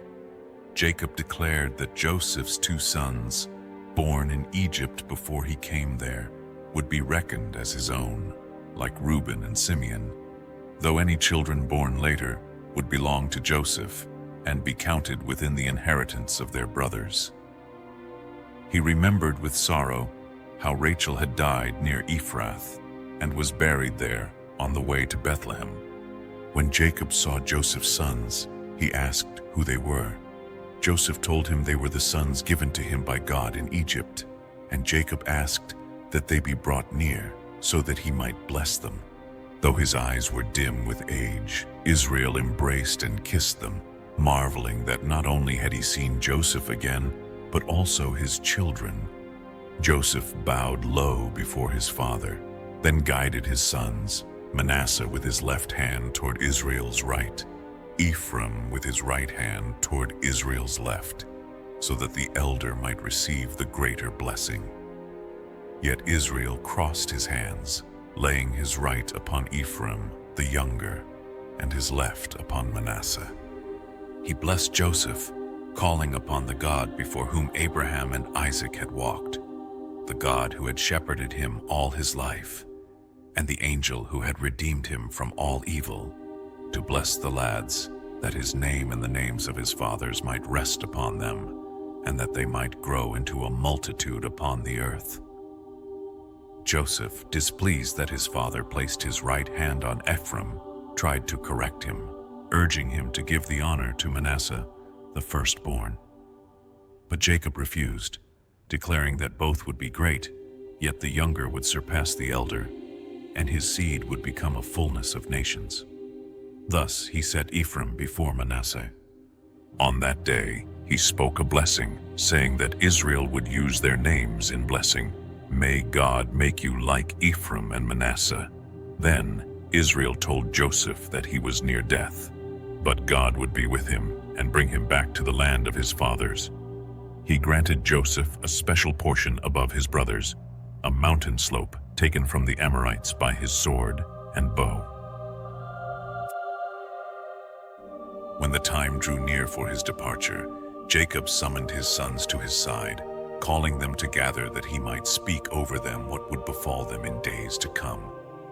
His voice carried both the weight of blessing and the sharpness of judgment, for in his words were prophecy and truth. To Reuben, his firstborn, Jacob recalled the vigor of his youth, the strength and dignity that should have been his inheritance. Yet he spoke with sorrow, declaring that Reuben would not excel, for his instability had ruined him, and his father's bed had been defiled. Simeon and Levi were addressed together, bound by their violent deed at Shechem. Their anger had been fierce, their wrath cruel, and for this they would be scattered and divided in Israel. Then Jacob turned to Judah, and his tone shifted to honor and promise. Judah would be praised by his brothers, victorious over his enemies, and like a lion, none would dare to rouse. From him the scepter would not depart, nor the ruler's staff, until the one to whom it belongs should come, and to him would be the obedience of the peoples. In vivid imagery, Jacob spoke of abundance and majesty, of eyes darkened with wine and teeth white as milk. Zebulun would dwell by the sea and serve as a haven for ships. his border stretching toward Sidon. Issachar was likened to a strong donkey, bearing burdens and choosing service when he saw that rest and land were good. Dan would judge his people, yet he would also be like a serpent lying in wait, striking the horse's heels so that its rider fell backward. In the midst of this, Jacob cried out in a sudden prayer, "For your salvation, O Yahweh, I wait." Gad would be pressed by raiders, but would in the end triumph and pursue. Asher's land would yield rich food, fit even for kings. Naphtali was described as a free doe, bringing forth beautiful words. To Joseph, Jacob poured out the richest blessing. He was like a fruitful bough by a spring, climbing high despite the bitterness of his foes. His strength had remained firm because the mighty one of Jacob had upheld him, the shepherd, the stone of Israel. Blessings of heaven above and of the deep below, blessings of fertility and abundance, would rest upon him, surpassing even the blessings of Jacob's forefathers. These would crown the head of Joseph, set apart from his brothers. Finally, to Benjamin, Jacob declared that he would be like a ravenous wolf, devouring prey in the morning and dividing spoil in the evening. Thus Jacob spoke to each of his sons, giving to each a word suited to his destiny, forming the legacy of the 12 tribes of Israel. When he had finished blessing them, Jacob gave his final command, that he be buried with his fathers in the cave of Machpelah near Mamre, the burial place of Abraham and Sarah, of Isaac and Rebekah, and of Leah. Having spoken, he drew his feet onto the couch, breathed his last, and was gathered to his people. Joseph fell upon his father's face and wept bitterly, kissing him in love. Israel was embalmed by the physicians, and for 70 days Egypt mourned him. With Pharaoh's permission, Joseph led a great procession of his brothers, their households, and many Egyptians to Canaan, where they buried Jacob in the cave of Machpelah, beside Abraham and Isaac. The mourning was so deep that the Canaanites called the place Abel Mizraim, the mourning of Egypt. When the family returned to Egypt, Joseph's brothers, still haunted by guilt, feared he would repay them for their cruelty. They sent word, recalling their father's plea for forgiveness, and then came themselves, falling before Joseph in submission. But Joseph comforted them, saying, "Do not fear. You meant evil against me, but Elohim intended it for good, to preserve many lives." In this, Joseph reassured them that he would provide for them and their children. Joseph remained in Egypt with his family, living to 110 years, long enough to see his descendants to the 3rd generation. As his death approached, he reminded his brothers of the covenant sworn by Elohim to Abraham, Isaac, and Jacob, that he would surely visit his people and bring them up out of Egypt to the land he had promised. Joseph bound the sons of Israel with an oath to carry his bones with them when that day came. After his death, he was embalmed and placed in a coffin in Egypt, awaiting the day of deliverance. And so the book of Genesis closes, not with the fulfillment of the promise, but with hope rooted in covenant, looking forward to the greater story yet to unfold. In the future, as the book of Exodus opens, we will see Israel's descendants multiply, rise, and eventually face oppression under Pharaoh. Yet out of bondage, Yahweh will raise a deliverer, and his mighty hand will lead his people toward the land he swore to give their fathers. If you've enjoyed this journey through Genesis, don't forget to hit the like button and share this with friends and family who might be interested in exploring these timeless stories. And join us next time as we begin the story of Exodus, the great deliverance of Israel. See you in the next video.